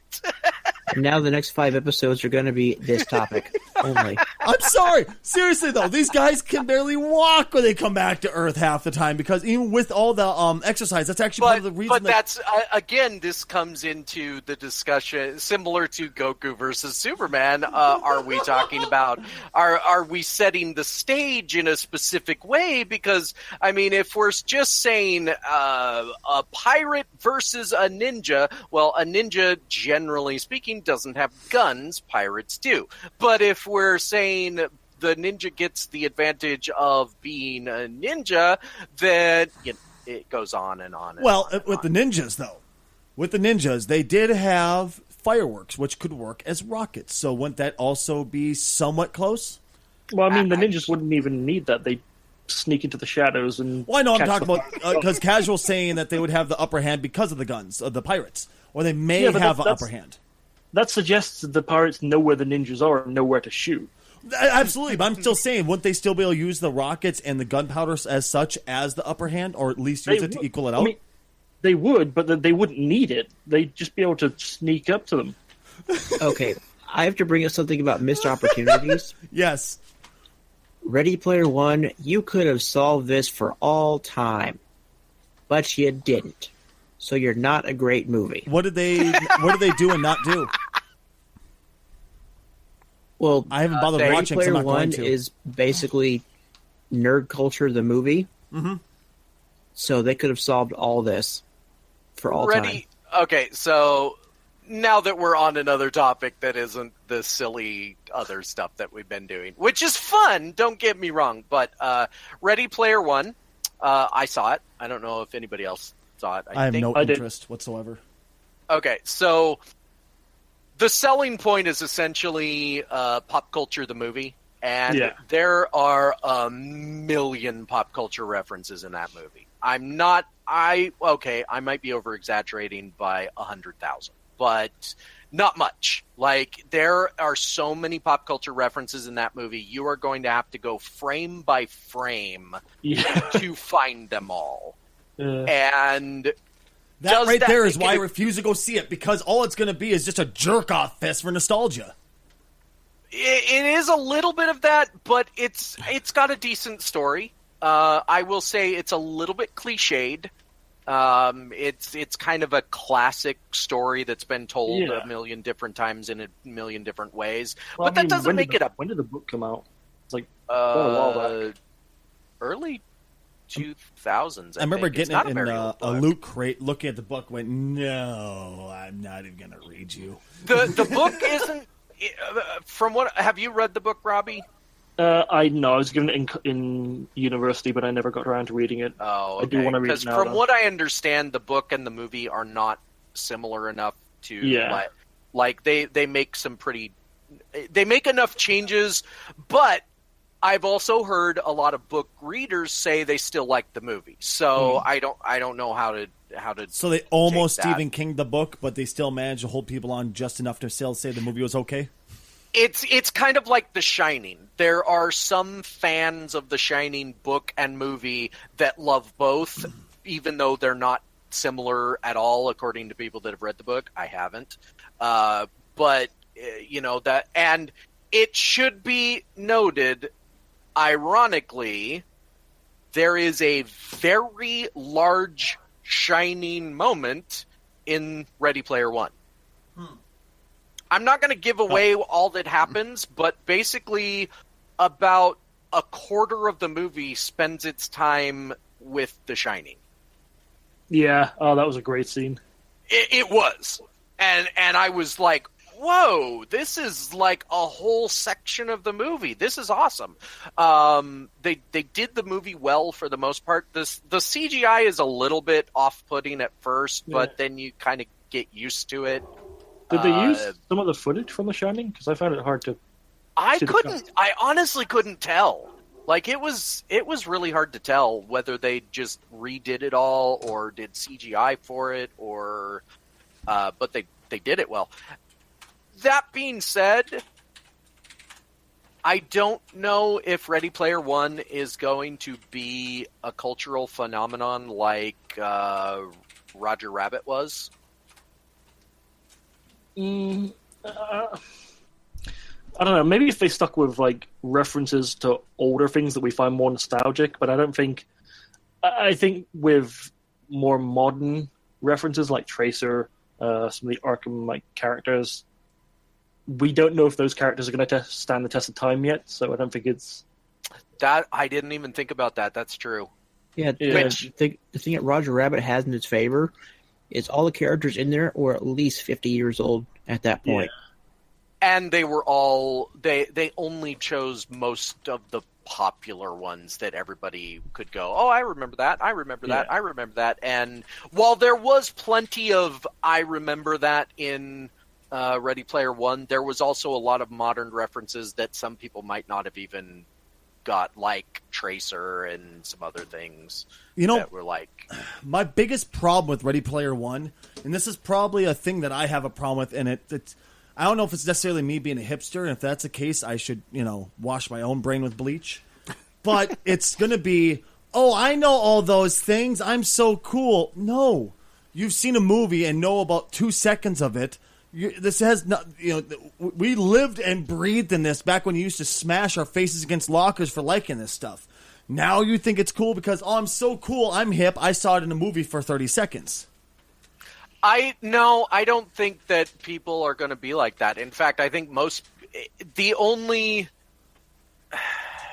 I think the main reason, there's two main reasons I think people are going to go see Ready Player One. Well, maybe three. One is because just you already know the references from the trailer, so you're going to go watch it. Yeah. To see more. Two, it's a Spielberg movie. You want to see if he's still got it. I think he does still have it, but I don't think he has anything new to say. Like, I think the last new thing he had to do in a movie was either Warhorse or The Terminal. He hasn't really, like, as a director, he pulled all the toys out of the box that he knew what to do with, and he doesn't have any more toys left in the box. But that's another thing. And then the third reason that people are going to go see the movie is because they read the book. I don't think the movie's going to get a lot of traction off of just it's a movie and I don't know anything about it. I think it's one of those movies that if you don't know anything about it, there's going to be a few that watch it, but most are probably going to be like, I'll wait until Infinity War comes out. I will say this, and I'll try to keep this as spoiler-free as possible. I thought the ending was really sweet. I know what it's like because I know what it's like to create something and just want someone to enjoy it. I'm being happy that they do.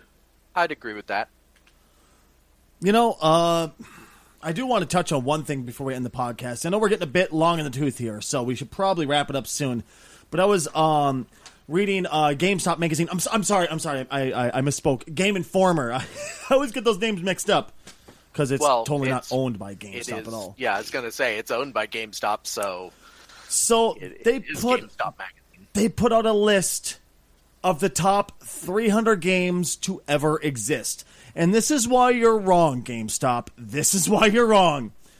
A couple of games in there, I'm not going to go through the whole 300 because that's just way too long-winded, but I want to hit on a few that are like, really. 297 was Alien Isolation. That game was insane because the fact that how they programmed the alien. The fact that they gave it two AIs, one that was dumber than a box of rocks, and the other one that knew exactly where you were. So if you chose to hide nonstop, the smart one's going to go, hey, dumbass, over here.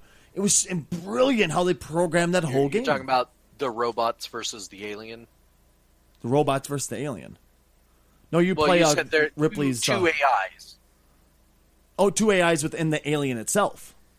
Oh, okay. Yeah, that's what was so brilliant about it. You chose. Exactly. Oh, I gotcha. It's brilliant how they program the game. And then they had Monster Hunter World, which is like, one, it was just released, but really, I didn't think it belonged already on the list. Myst was 291. And I feel it's necessary to point out which number it was at. 291, Myst, which really kind of set the tone for point and clicks and puzzle games after that, right? Yeah, I mean everybody wanted to recreate what Myst did, but the honestly the problem with wanting to recreate what Myst did is that Myst had the biggest flaw in point and click hide and seek adventure-y style games, and that is it had a few puzzles that didn't make any sense at all. Like it was completely arbitrary puzzle concepts that a lot of games after Myst came out did that because, it's difficult. Well, yeah, because it makes no sense. It's the fish in banana-shaped hole. I was about to say, use his bag of Fritos as a key to open that door. Right, yeah. And I would argue that it does belong on greatest games lists because it did change the face of all of those types of games when they came out, but it also had its flaws, so it's not, Now, here's why I felt it was so necessary to point out the number that it was at, which was 291. Because at 283, we had The Room. Now, who here has actually played The Room? Are you talking about... the game The Room. Was it the game based on the movie? Vaguely. It was technically, sort of. The Tommy Wiseau movie, The Room?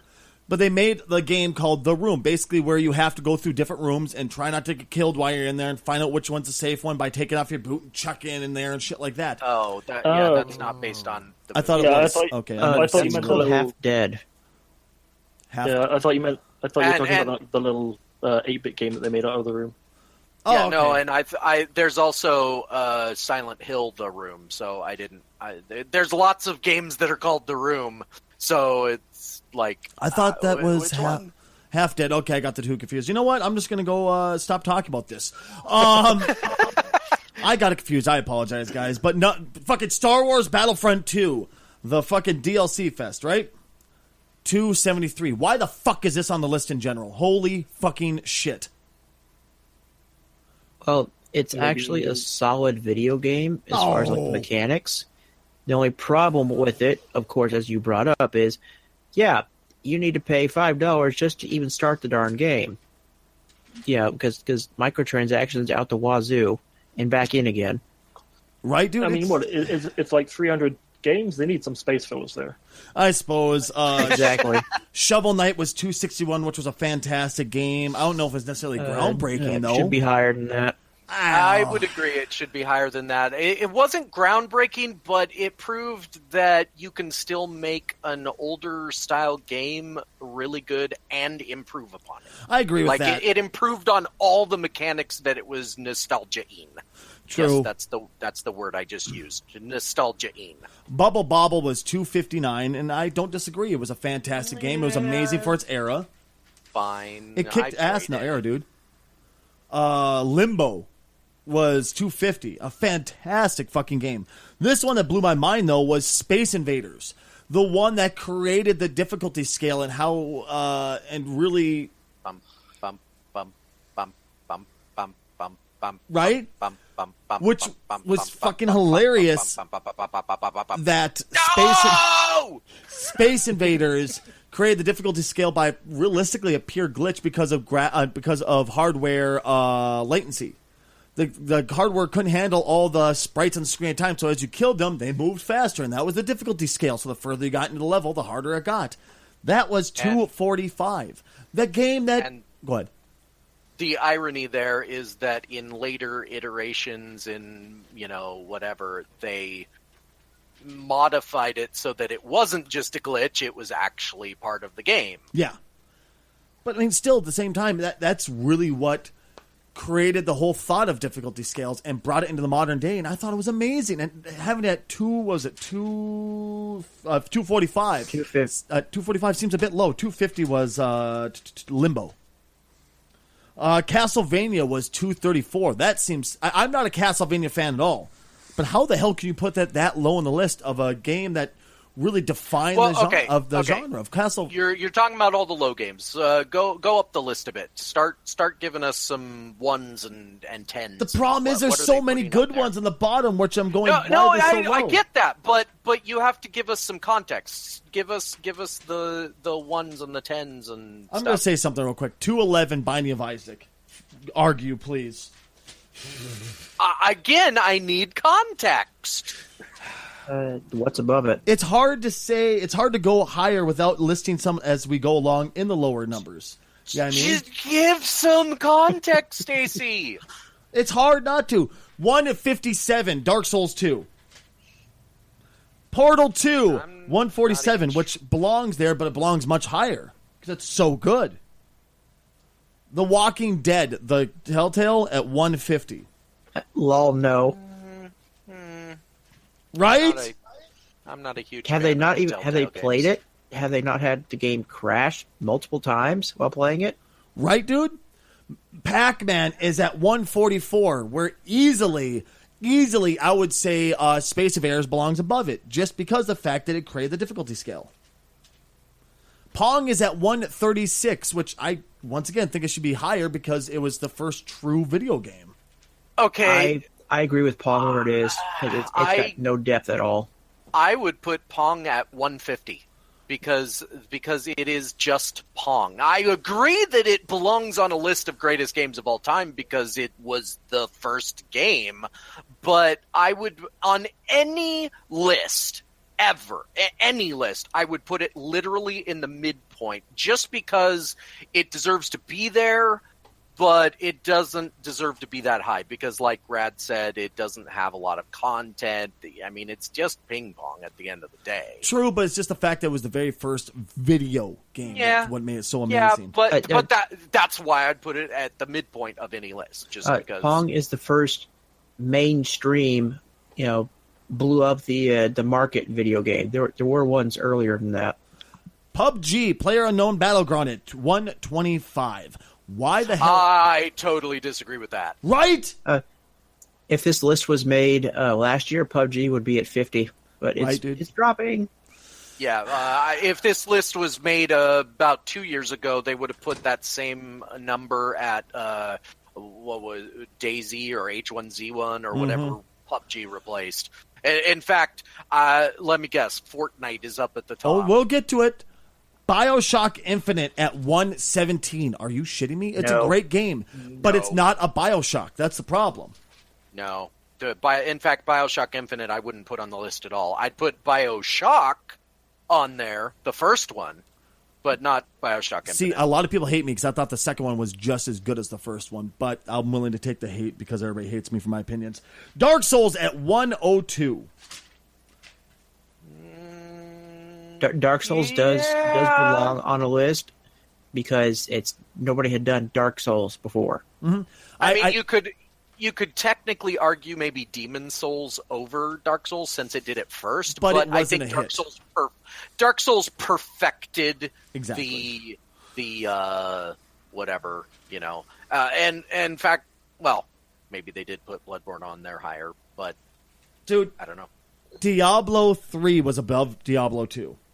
Diablo 3 at 91. Right? Now do you see why I'm so pissed off with this list? Oh, Diablo 2 was like the pinnacle of Diablo. Diablo 3 was just prettier. Yeah, it was Diablo forced 2 online. lasted for over 10 years. Diablo 2 is still lasting. They're doing a Diablo 3 is above HD, Diablo. The first Diablo. Yeah, no. Diablo 2 would have been the one that I would have put on that list.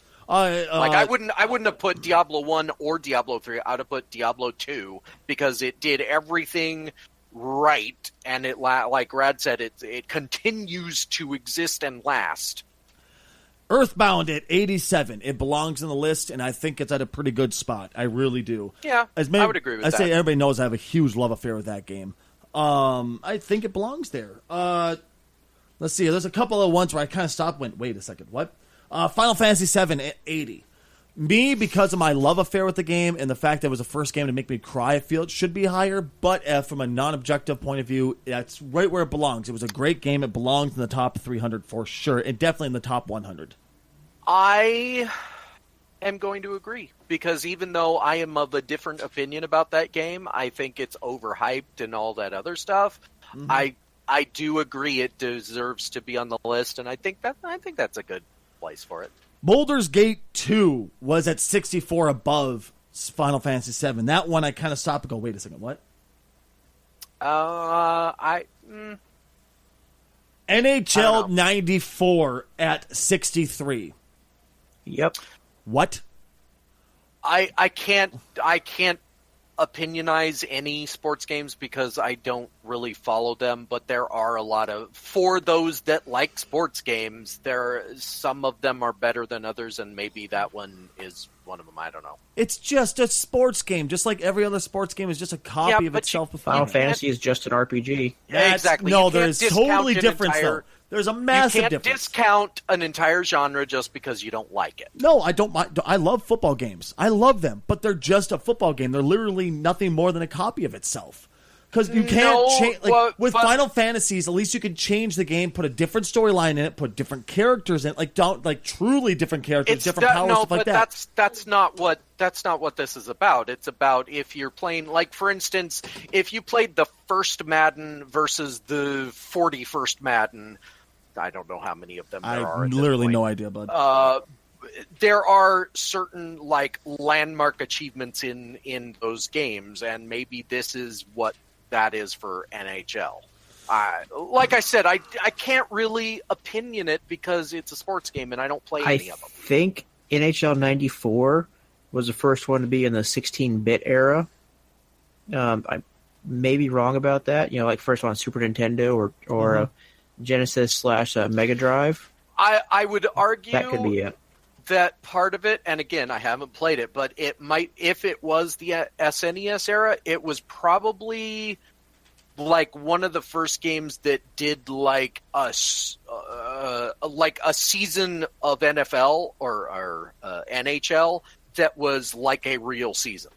Because early sports games, they couldn't do a true season. They had like short campaigns that sort of mimicked it, but eventually they started doing things like they have modes in Madden games now that can emulate everything from being a coach to an individual player. You can play out an entire career now, so I would argue that probably the reason that NHL game is on there is because it was the first game to make you feel like you were actually playing in the NHL. I guess, but to me, I understand. It's just, to me, it's just a sports game. I agree, but I'm just saying, Yeah. just because we don't particularly care about them doesn't mean right here why this entire list is one of the many reasons I could point out why this entire list is flawed. At 52, Arkham Asylum. At 126, Arkham City, which by all reviews, by all sales, by everything, Arkham City is drastically, by far better than Arkham Asylum. Mechanics, sales, popularity, the fact that it's still played to this day. So many different things went in to make Arkham City better than Arkham Asylum, which, mind you, I love Arkham Asylum. I was doing speedruns of it for quite a while. It's a fun game, but it's still drastically better. Why would you put it lower? In fact, I feel like their list of 300 games could maybe, like, I wouldn't have put Arkham Asylum and Arkham City on there. I just would have put Arkham City on there. I completely agree. That's one thing I was thinking to myself when I was reading this, like, that makes no sense. Bloodborne at 32, above Dark Souls and Dark Souls 2. I loved. No! I had fun with Bloodborne, but by far it was Dark Souls and Dark Souls 2 were superior to it in every aspect. You know what I would have done? I would have put a few ties on this list, and when it comes to Bloodborne and Dark Souls 1, I would have put them at the same number. I would have just said Dark Souls, Bloodborne. Bam. Because they're two different sides of the exact same coin. Exactly. Like, one is built for the people that like to go agility and low armor and do all the dodging. The other one is built for the tanks, and you can do both, sort of, but one is specifically for it, Bloodborne. Now we're at the top 25, and I think we're going to probably break it down here. So 25 was Last of Us. Easily, that thing deserved to be in the top 25. Like, easily. There's a couple of games I think it deserved to be above because the story was so good. I can't disagree, but I also can't agree because I didn't play it and I don't have a PlayStation. I thought you were there for the playthrough that I did. I didn't. I've watched a little bit of it, but honestly, every time I saw it, all I saw was people like getting attacked by mushroom-headed creatures and dying over and over and over and over again. And all I could think was, if you can't make a game in the modern era where you can't get through it without dying, well, I guess that's not true either. But I don't know. I just, I couldn't get invested in the story because the story parts seemed great, but then the dying over and over again in between parts were like, okay, can we get back to the story? I understand that. 24, Civilization 4. I don't know how to respond to that. I've never played any Civilization Civilization games. is boring as piss. I've never enjoyed the games. I thought they were just bleh. And those are yet another one of those games where they really didn't change at all except update graphics and update mechanics. That's not true. It wasn't just graphical updates. I would say yes. Maybe not in the top 25, but their list is already borked anyway, so it definitely deserves to be on a list of top 100 games because Civ 4, aside from graphics, was kind of the pinnacle of the Civ franchise. After that, they have just kind of tweaked, Are you ready? Oh, go ahead. Sorry. Go ahead. I would say you're ready for the ultimate head tweak. Imagine the dog that hears that funny noise and the whole head kind of goes, huh? 23, Overwatch. No. The game's barely been out, but what, a year and a half? Unless, okay, just answer me this: is Team Fortress 2 in the top 25? No. It was back. It was back. It Okay, was... then no. Their list is bull. I'm trying to find it right now. It's actually quite a ways back from that. It's right there. Where is it? Is it one more? 2, maybe 3. Maybe 3? Hold on. Oh, right there. It was number 89. Yeah, no. I get that Overwatch is the current champion, but it doesn't deserve to be on the list at that Team high. Fortress 2, 10 years plus. And it's still huge. It's still out there. It's still having championships played on it. In fact, CSGO should be on that list because the numbers of people that play CSGO are higher than both of those. I haven't seen it. Maybe I just flipped over it and didn't see it, but I haven't seen CSGO yet. Number 22, Galaga. Galaga? Yeah. What? That man over there was playing Galaga. I don't. Galaga? Why is it 22, man? I mean, sure, okay, but on the list, but 22? Right, dude? That's kind of why I was like, what? Are you shitting me? That makes no sense. Another one? This is every freaking fan service possible for Valve fans. Half-Life at 21. Half-Life 2, excuse me, at 21. You knew it was going to make it on the list because of, oh my god, Valve! TF2 over Half-Life 2 any day of the week. Right, dude? I don't even play TF2, and I would take it. Well, I played it like once, I think. Maybe once. It was like, oh, how do I play this game? Doesn't make sense. Fuck it. But still, I can watch people play it. It's very entertaining to watch. Where Half-Life 2, it's just fan service. Super Metroid at 20. Agreed. I agree. It should be definitely up there. Big time. Once again, it was just like Castlevania. How the fuck can you put Castlevania at what, like 100 and some? No, it was like 200 and some, right? I would argue that the reason that Metroid is definitely up there and Castlevania is not is that Castlevania is kind of a cult classic in a way. It's not as beloved by everyone, whereas Super Metroid is so difficult that speedrunners still race that game because they can die. Like, you know, it's one of those games where you die and you get set back like way back and your run is basically over. This is why I disagree that Castlevania doesn't belong to be higher up on the list and doesn't belong to be right there with Super Metroid. Because the fact of, once again, it was 234 that Castlevania was at. There's a reason it's called Metroidvania. It created an entire genre of games.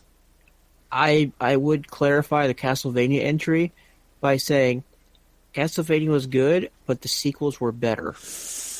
I agree. Like, I would say 3 like was the Symphony of the Night, for example. Yeah, like if you were to take Castlevania off the list and put Castlevania Symphony of the Night on the list, then Castlevania Symphony of the Night definitely way up in the top 25 or so. But Castlevania on its own wasn't that great of a game. I agree it created a genre, but it wasn't as good as its successors. That's like saying that. Reason, Stacey, I would say there's a reason Final Fantasy VII is on the list and not Final Fantasy. Yeah. True. Very true. That's because, well... And Final Fantasy created the JRPG. It and, what's that other game? Why can't I think words? The other one that Square Enix owns when it took over Enix. Dragon Warrior. Dragon Warrior.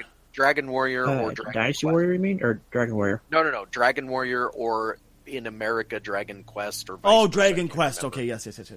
Yeah, but to me, that's like games... saying regular Super Mario doesn't belong on there because Super Mario 64 is so good. No, Super Mario Brothers for NES is way above Super Mario 64. I would say that if you were gonna I would say Super Mario 64 belongs on there because it revolutionized when people heard that they were going to take Mario into 3D, everybody said it's impossible because people had been trying to take things into 3D on the PlayStation 1 for a while, platformers, and they were not very good. Example A, Bubsy 3D. Oh God! Yeah, see, that was a 3D they had to play with before Mario 64. And they like even Tomb Raider was looked at. Well, it's not very good. When Mario 64 came out, it was Nintendo slapping their giant cock on the table and saying, "This is how you do it." I could have worship. And ever since then, that's how they've done it. Like every other game has copied that. So it deserves to be there. If you're talking about just side-scrollers in general, I mean, Super Mario World was kind of the pinnacle of the Super Mario games side-scrolling stuff, in my opinion. But I would still put Super Mario out there just because it was a quarter drainer. I was going to say Super Mario 64 was out before Bubsy. 64 was out June 23rd, 1996, and Bubsy was out November 25th, 1996. Okay, well, but either way, Nintendo showed the world how you do it. They basically came out and said, this is how you do the 3D platforming. I agree, even though I hate that game with a fiery passion. So, which game is next? Mass Effect 2. Even though I've never played the game, I agree it belongs there because it's fucking huge. It's a beloved series, you know? Yeah, it's way better than Mass Effect 1. I would say there's a reason Mass Effect 3 is not at that number. I would agree that Mass Effect deserves to be on the list. I'm not sure I'd agree that it deserves to be that high. Yeah, I would probably go with casual on this one. It's the same reason why Half-Life 2 is that high up. Not because necessarily sales, but because of fan base going, oh my god, put it in my mouth, oh, cup the balls, oh. Pretty much, I would agree with that. And I would even agree that Mass Effect 2 deserves to be there over the other Mass Effects because they improved all the right things and they didn't ruin it. Number 18, Counter-Strike, the very first one. So Counter-Strike Source, technically. Okay. I mean, technically CSGO is currently more popular, but I would agree that Counter-Strike deserves to be up there because in its current form as CSGO, it is still being played. Yeah. Counter-Strike, I'd switch it with 1.6. Whichever Counter-Strike has the number after it. I have no idea what you're talking about, unfortunately. I'm sorry, dude. Because there's, I believe it's 1.6. It's like there's Counter-Strike and there's Counter-Strike 1.6. And those are basically treated as two different games. I've never heard of that one. I'm sorry, dude. Okay, cool. I something for me to look up then, actually. But either way, I think we can agree that Counter-Strike as a whole deserves to be that high on the list. Oh, because absolutely. It did kind of revolutionize multiplayer, like deathmatch style, whatever. You know, it did stuff for the industry. I feel like Counter-Strike being there, and then Overwatch just get off of there. Right, dude? Number 17, Diablo 2. Yeah. Absolutely, it belongs. I'm comfortable with 17. I'm very comfortable with 17. The game was so amazing. Sure, there were a few games better than it, but Jesus Christ, once again, defining a genre. Holy shit. Number 6. And this, I was going to say this is why this list is broken, because they put Diablo 2 on there, and even at the number, I agree. But just put Diablo 2 on there. Why are you putting Diablo 3 or anything else on there? Exactly. That was one of my biggest issues of this entire article. Number 16, Chrono Trigger. Holy shit, yes, it belongs there. Yeah. Thoughts? I agree, but at the same time, I think it's an overhyped nostalgia fest. Really? That people like I replayed it somewhat recently, and I was like, "Ooh, I'm not sure this holds up like I thought it would."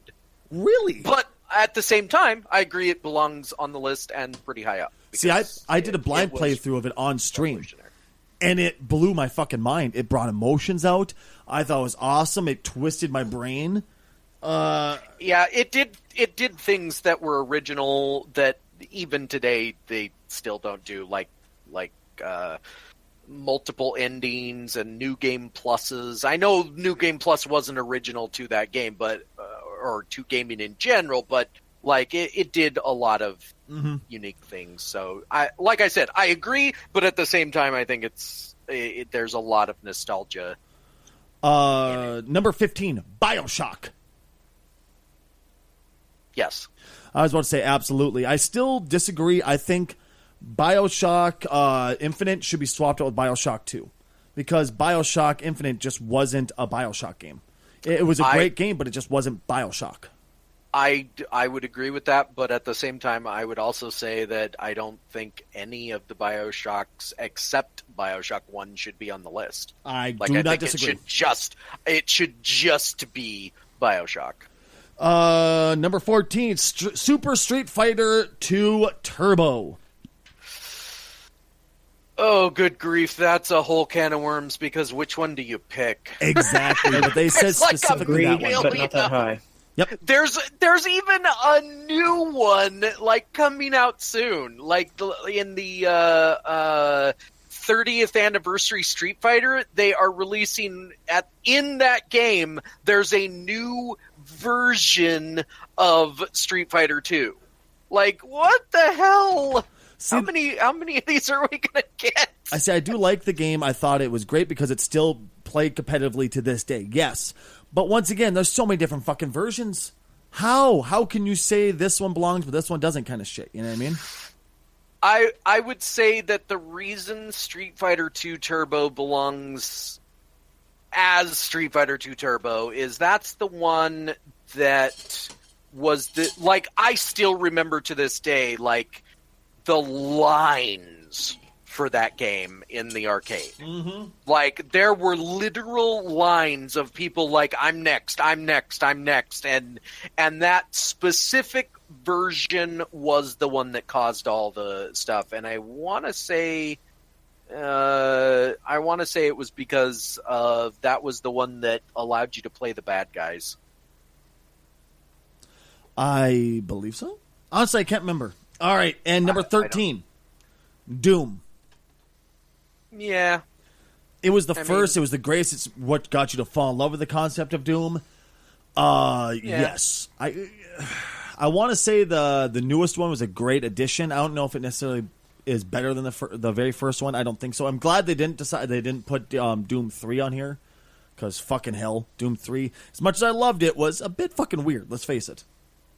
Well, and plus Doom 3 didn't do anything to Doom when it came out was original. It was violent. It was scary, I don't know if it was scary, but it did all the things that make it deserve to be on the list. But I'm not sure that any of the other games did enough different to, But it was just something about the goriness, the kicking the shit out of demons. There was just something fun about it. Number 12. And I can't help but say I'm a little surprised about this. Minecraft. Right? Yeah, see? It's good. I just don't know if it's, number 12 good. The thing is, it's got a lot of playability. It's still played like a motherfucker to this day. But I don't know. It's one of those things, like, because when during its lifetime, it's become obviously it's been really huge, but it's also had applications outside of just gaming. Like, it's been used in schools as educational tools. Yeah, it's been used for other facets. Maybe number 25. Yeah. I can see it being in the top 25, but maybe 25. Not. Yeah. Well, Minecraft, you noobs. Everyone plays Fortnite. I remember when this was a Minecraft stream. Now, I got a good one for you guys for the next one. An amazing one. This is number 11. All right, guys? I want everybody to remember that this is number 11. Is everyone ready to hear what this one is? Mrs. Pac-Man. Miss Pac-Man, excuse me. No. No. Mind you, Pac-Man itself, the original Pac-Man, was 144, but Miss Pac-Man was 11. The only difference was a pink bow. Correct. Why the hell was Miss Pac-Man at 11, but regular There's no difference. And we're not going to go, gender, fuck you. Okay, no, there's no difference. What the fuck? Why would you need both? Just say one or the other. Because, okay, Mrs. Pac-Man is at number 11 because Namco probably gave out a few handies. God damn it. I don't get it. To clean the underside of the table, if you know what I mean. Oh my god, I don't understand why. I think it's obscene, it's stupid. Number 11, Miss Pac-Man. Number 10, this is, you're probably going to agree with this one. Number 10, The Witcher 3. Because it's how much you thought how great you thought the mechanics were. No, I mean, I think it definitely deserves to be on the list of 300 games. I'm not sure I would put it in the top 25. Witcher 2 was in the top 200. Like one above 150, I think. I would not put any of the Witchers except 3 in the list, period. But I'd put The Witcher 3 in a top 100 list, but top 25? Top 10? Right? Top 10, no. Definitely not. No. Number 9, and this belongs here. I don't know if I agree with it higher or lower, but definitely belongs here. Elder Scrolls Skyrim. Again, I'm not sure it belongs that high. Right? You know, I remember a time when Stacey Kruger thought Skyrim was a pile of crap. Honestly, this is why I've discussed this before, and I think everybody's agreed with me that there's just times when you're playing a game and you're not ready for that game, so you think it's shit. And then you decide to give it a chance later, and you're like, wow, this was a great game, I just wasn't ready for it. I know, I'm just giving you grief. Yeah, maybe you'll... Witcher. Maybe you'll do that one day with Metal Gear Solid 4. Or no, 3. 3. I'm sorry about Metal Gear. MGS4, aka QTE, the video game? No, I misspoke. I meant 3. 3 was the one that I think should be on that list if it's... I got a little sick thinking of Metal Gear. I apologize. But that being said, yeah, I mean, I have over 1,000 hours in Skyrim, and I still don't think it would... top 10 depends on what their criteria is. Like is this just...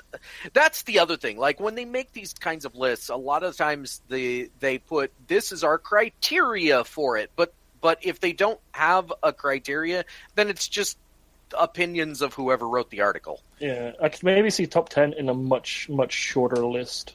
Yeah. Yeah. Number 8.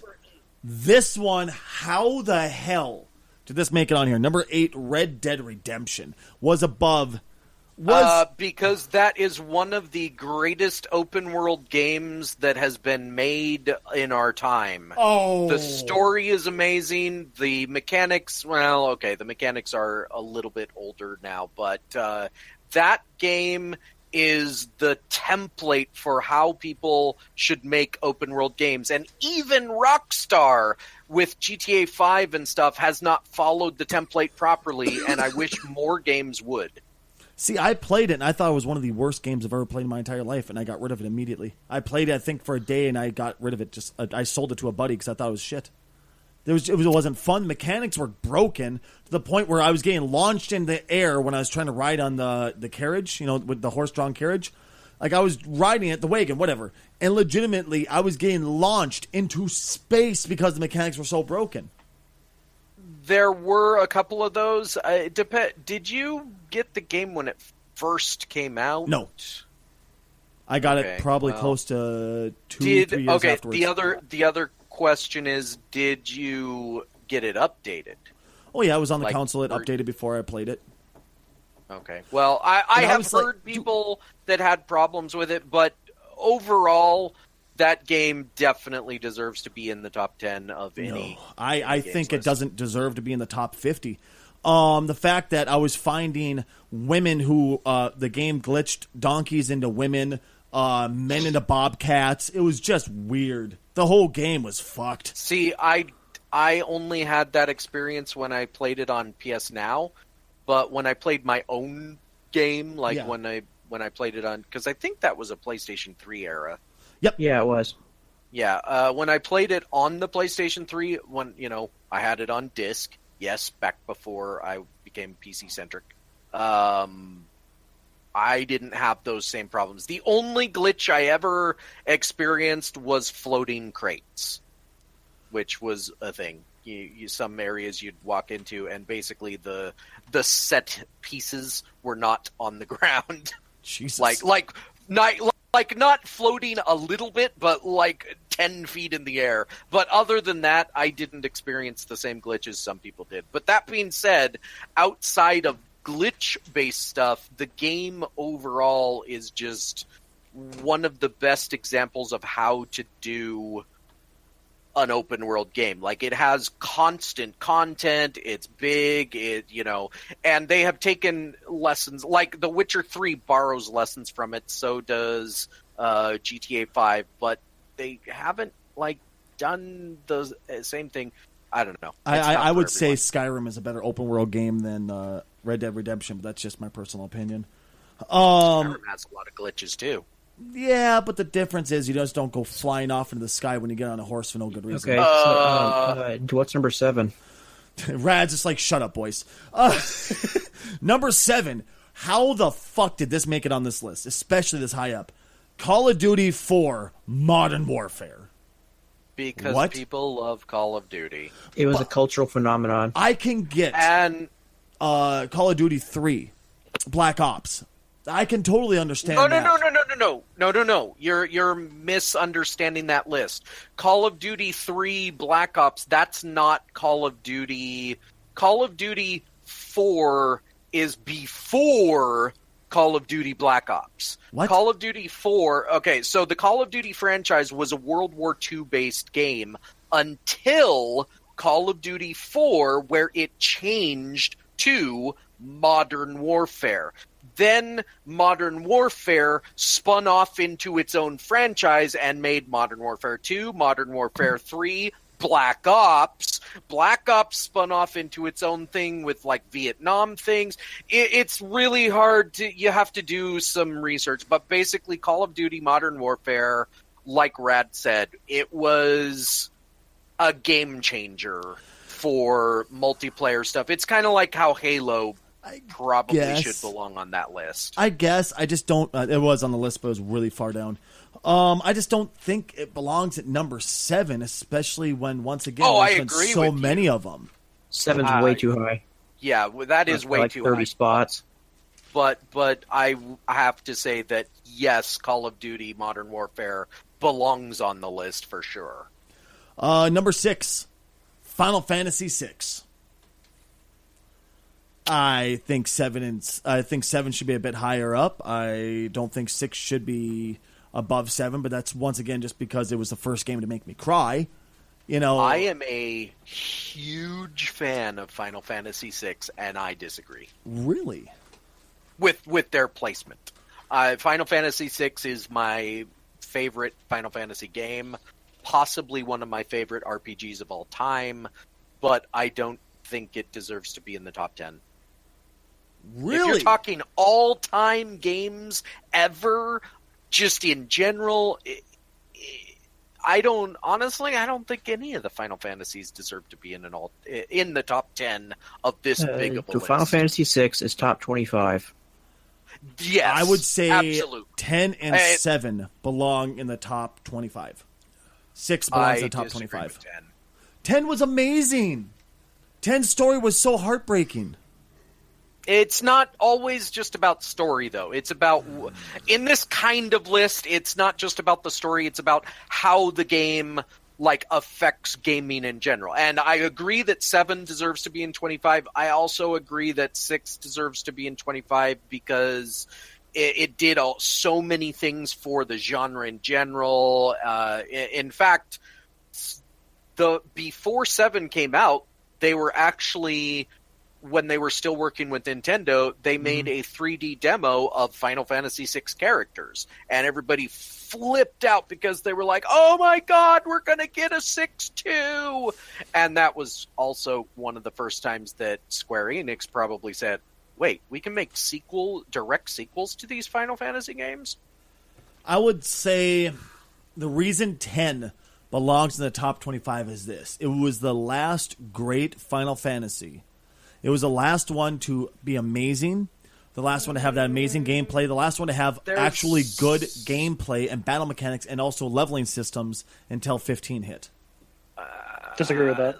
I was going to say there's plenty of people that would disagree with you 12 on that. doesn't even belong to be in the top 300.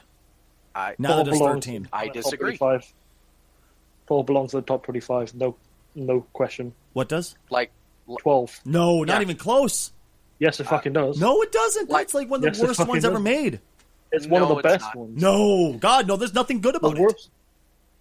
The battle system is one of the best. The battle system is garbage. I've played. The battle system is the reason I quit the game.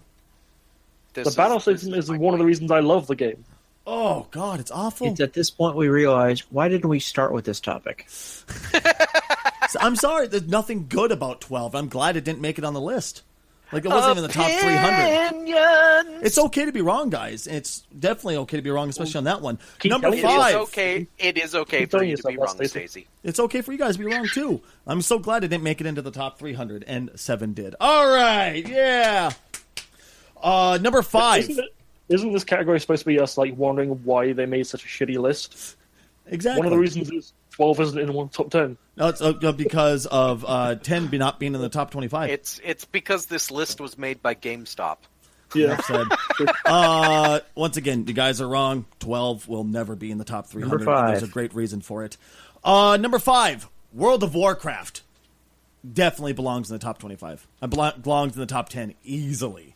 It's the one that dominated MMOs, the one that taught people how to do the MMO properly, because they looked at EQ, they looked at EverQuest, which were on Ultima. I'm sorry, which were on this list further down. EQ, I think, was in the top 150. Ultima was top 200.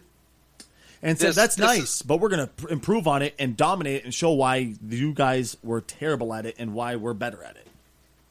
This is another one of those cases of, yes, I agree, even though I put enough hours into it that, okay, it's a game. But at this point, I couldn't care less about World of Warcraft, but I would agree that it deserves to be on the list. If for nothing else, then it is such a cultural phenomenon that it has ventured into other forms of media. Very true. And it's still as a pop culture thing. And it's still the number one highest selling MMO to date. I mean, holy shit, if you can be out that long and still number one, that's insane. Yeah, I mean. But I'm not sure I would say number 5, but definitely top 10. Number 4, GTA 5. That bitch belongs in the top 10 for sure, and I'm really comfortable with where it's at. That, to this day, is still one of my favorite games. I think it should be a little bit lower. Really? Yeah, I'm just GTA 5 at number 4? If there's any GTA game that I think would be in the top 10, it would definitely be San Andreas. It's a classic one. It's a classic I'd put GTA 3 higher than that. Really? Yes, GTA 3 would be top 15. I think I would put well, that's one of those difficult ones because GTA 3 revolutionized the open world game.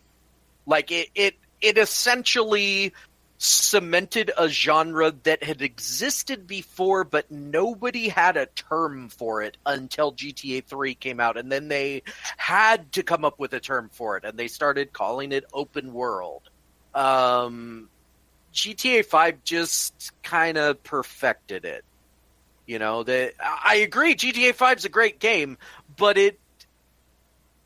I would say GTA 5's online mode would be a reason to put it high in the list. I would more say the exact opposite. I would say the online mode is one of the things that drug it down. Yeah, but you didn't give the online mode a chance. You gave up after you lost a little bit of ammo. No, I gave up because I couldn't complete the mission. You could have, You just chose not to try. It was impossible. Literally, I wasn't. I was. It wasn't. Where I was at, it was impossible. I wasn't allowed to buy more ammo. I had no ammo, period. Legitimately, I could run over and over again and face first and die trying to face punch him. That's it. But you were playing it like you don't use cover. You Guys, use cover. Settle this off air. Rad, please. Anyway, goddamn. But yes, absolutely. GTA 5 is fucking awesome. Absolutely fucking awesome. Fuck yeah. I didn't think I would ever agree with GameStop, but yes, number 4, fucking hell. Number 3, Tetris. No, Tetris belongs at number 1. Number 1? Yeah. I don't know if I'd say number 1, but it's fucking awesome. I think number 3 is definitely top 5 for Tetris because it's that great. It's just mind blowing. It the biggest thing is this: is that it transcended generations. What I mean by that is this: is that it got grandma to play a game with little Timmy, who's 6 years old, and they could play together. It wasn't tough. It was the fact that it's sad to think that the guy who created it didn't see a fucking dime from it because Russia was like, "Hey, Mother Russia wants that. Thanks." But it's amazing how the game was created. Amazing how the game is played. It's just a fun little puzzle game, which still to this day has a presence. Yes, we all agreed.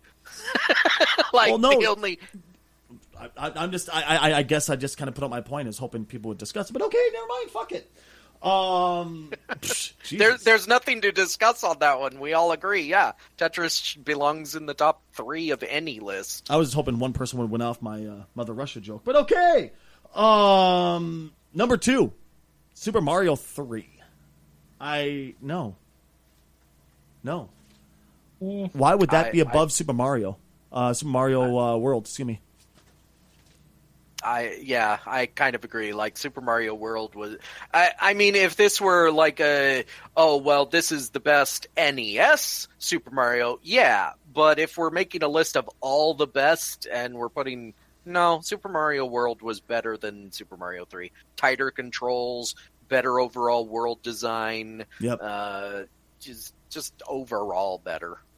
To me, it was also just more accessible realistically because it was just more fun. It was easier to get into. Yeah, honestly, I wouldn't put Super Mario World in the top 3, though, of an all-time game list. Oh, fuck no. It belongs up there, but top 3? Ooh, I don't know. And like any Super Mario. Number 1, and I cannot disagree with this nearly enough. Legend of Zelda: A Link to the Past. Are you fucking kidding me? No, I'd put Disagree. I'd easily put Majora's Mask or what was the other N64 one? I mean, if we're going Legend of Zelda for number 1, I love A Link to the Past. It is literally in my personal top 10 of all games of all time, though I don't specifically rank them in my list. It's just I have 10 that I say these are the games. But if I were going to put a Legend of Zelda game up there, and I know it's fairly new, but it does almost everything right, and that would be Breath of the Wild. Ugh. Like, because it does all the things you loved about the original Zelda, plus it makes it more modern, and so I that's like that. In my opinion, I put that over A Link to the Past for sure. I don't. I'm not okay. Link to the Past was the only real Zelda game I actually enjoyed, and Breath of the Wild was okay, but I do believe that Link to the Past is better. But as a number 1. Are you what? No way! No way! Is to me that's once again just fan service. That's just people going, oh my! And by the way, Breath of the Wild was 100, but I think Breath of the Wild belongs in 100 because it was once again everybody's like, oh my god, a Zelda game, let's play it. Just like oh my god, it's a Mario game, let's play it. Just like anytime any of those games come out, they're going to be rated in the top 10 because, oh my god, it's this game, it's that game. Well, no, I mean, the reason that Nintendo games tend to be rated so high is because they're well put together. They're not that amazing, though. Yeah, they kind of are. Story-wise, their games are usually lacking. I think the one exception might be Metroid, but even then, But from mechanical standpoints, they do things that are a step above most other people. Like, there's a reason that they can sell their systems based on their first-party properties. It's just they're better, in general than other people's first-party games. Oh, I will gladly disagree with you on this one, but yeah, definitely GameStop, or excuse me, Game Informer. I apologize. It's a totally different company. We swear. Yeah, number one, Link to the Past. I wholeheartedly disagree, and I think you kind of did your readers wrong with this one. Okay, that's a great question. What would your number one game be, guys? That's the problem with these kinds of lists in general, is I wouldn't make a list that ranks the games. See, that's the problem. Like, if you are just making a list of top 10 games of all time, there are certain games that I believe deserve to be in the top 10, but actually putting them, well, this one's better than this one, I don't know if you can do that. I think you just kind of have to pick 10 games that are all equally the best games for various reasons. I couldn't pick a number one game of all time because there's too many games out there. See, I cannot disagree with you, Mike. I could figure out something to say, but I don't disagree that there's so many amazing games. How can you say this is number one when I would have like 20 different number ones? You know what I mean? Exactly. All right, guys. Thank you very much for tuning in, each and every one of you. You have been absolutely amazing. We've been the Odd Pod. I'm Stacey Kruger. Who are you boys? Still Ryan, and I may have prestige a little bit. Are you going to change your gamer tag eventually? No. I'm Robbie, and this has been a pretty fun episode. I'm Red, and I'm no fun at parties. Proof that he is, and I'm casually challenged. Jesus Christ. Thank you very much for tuning in, guys. We'll catch you all next time.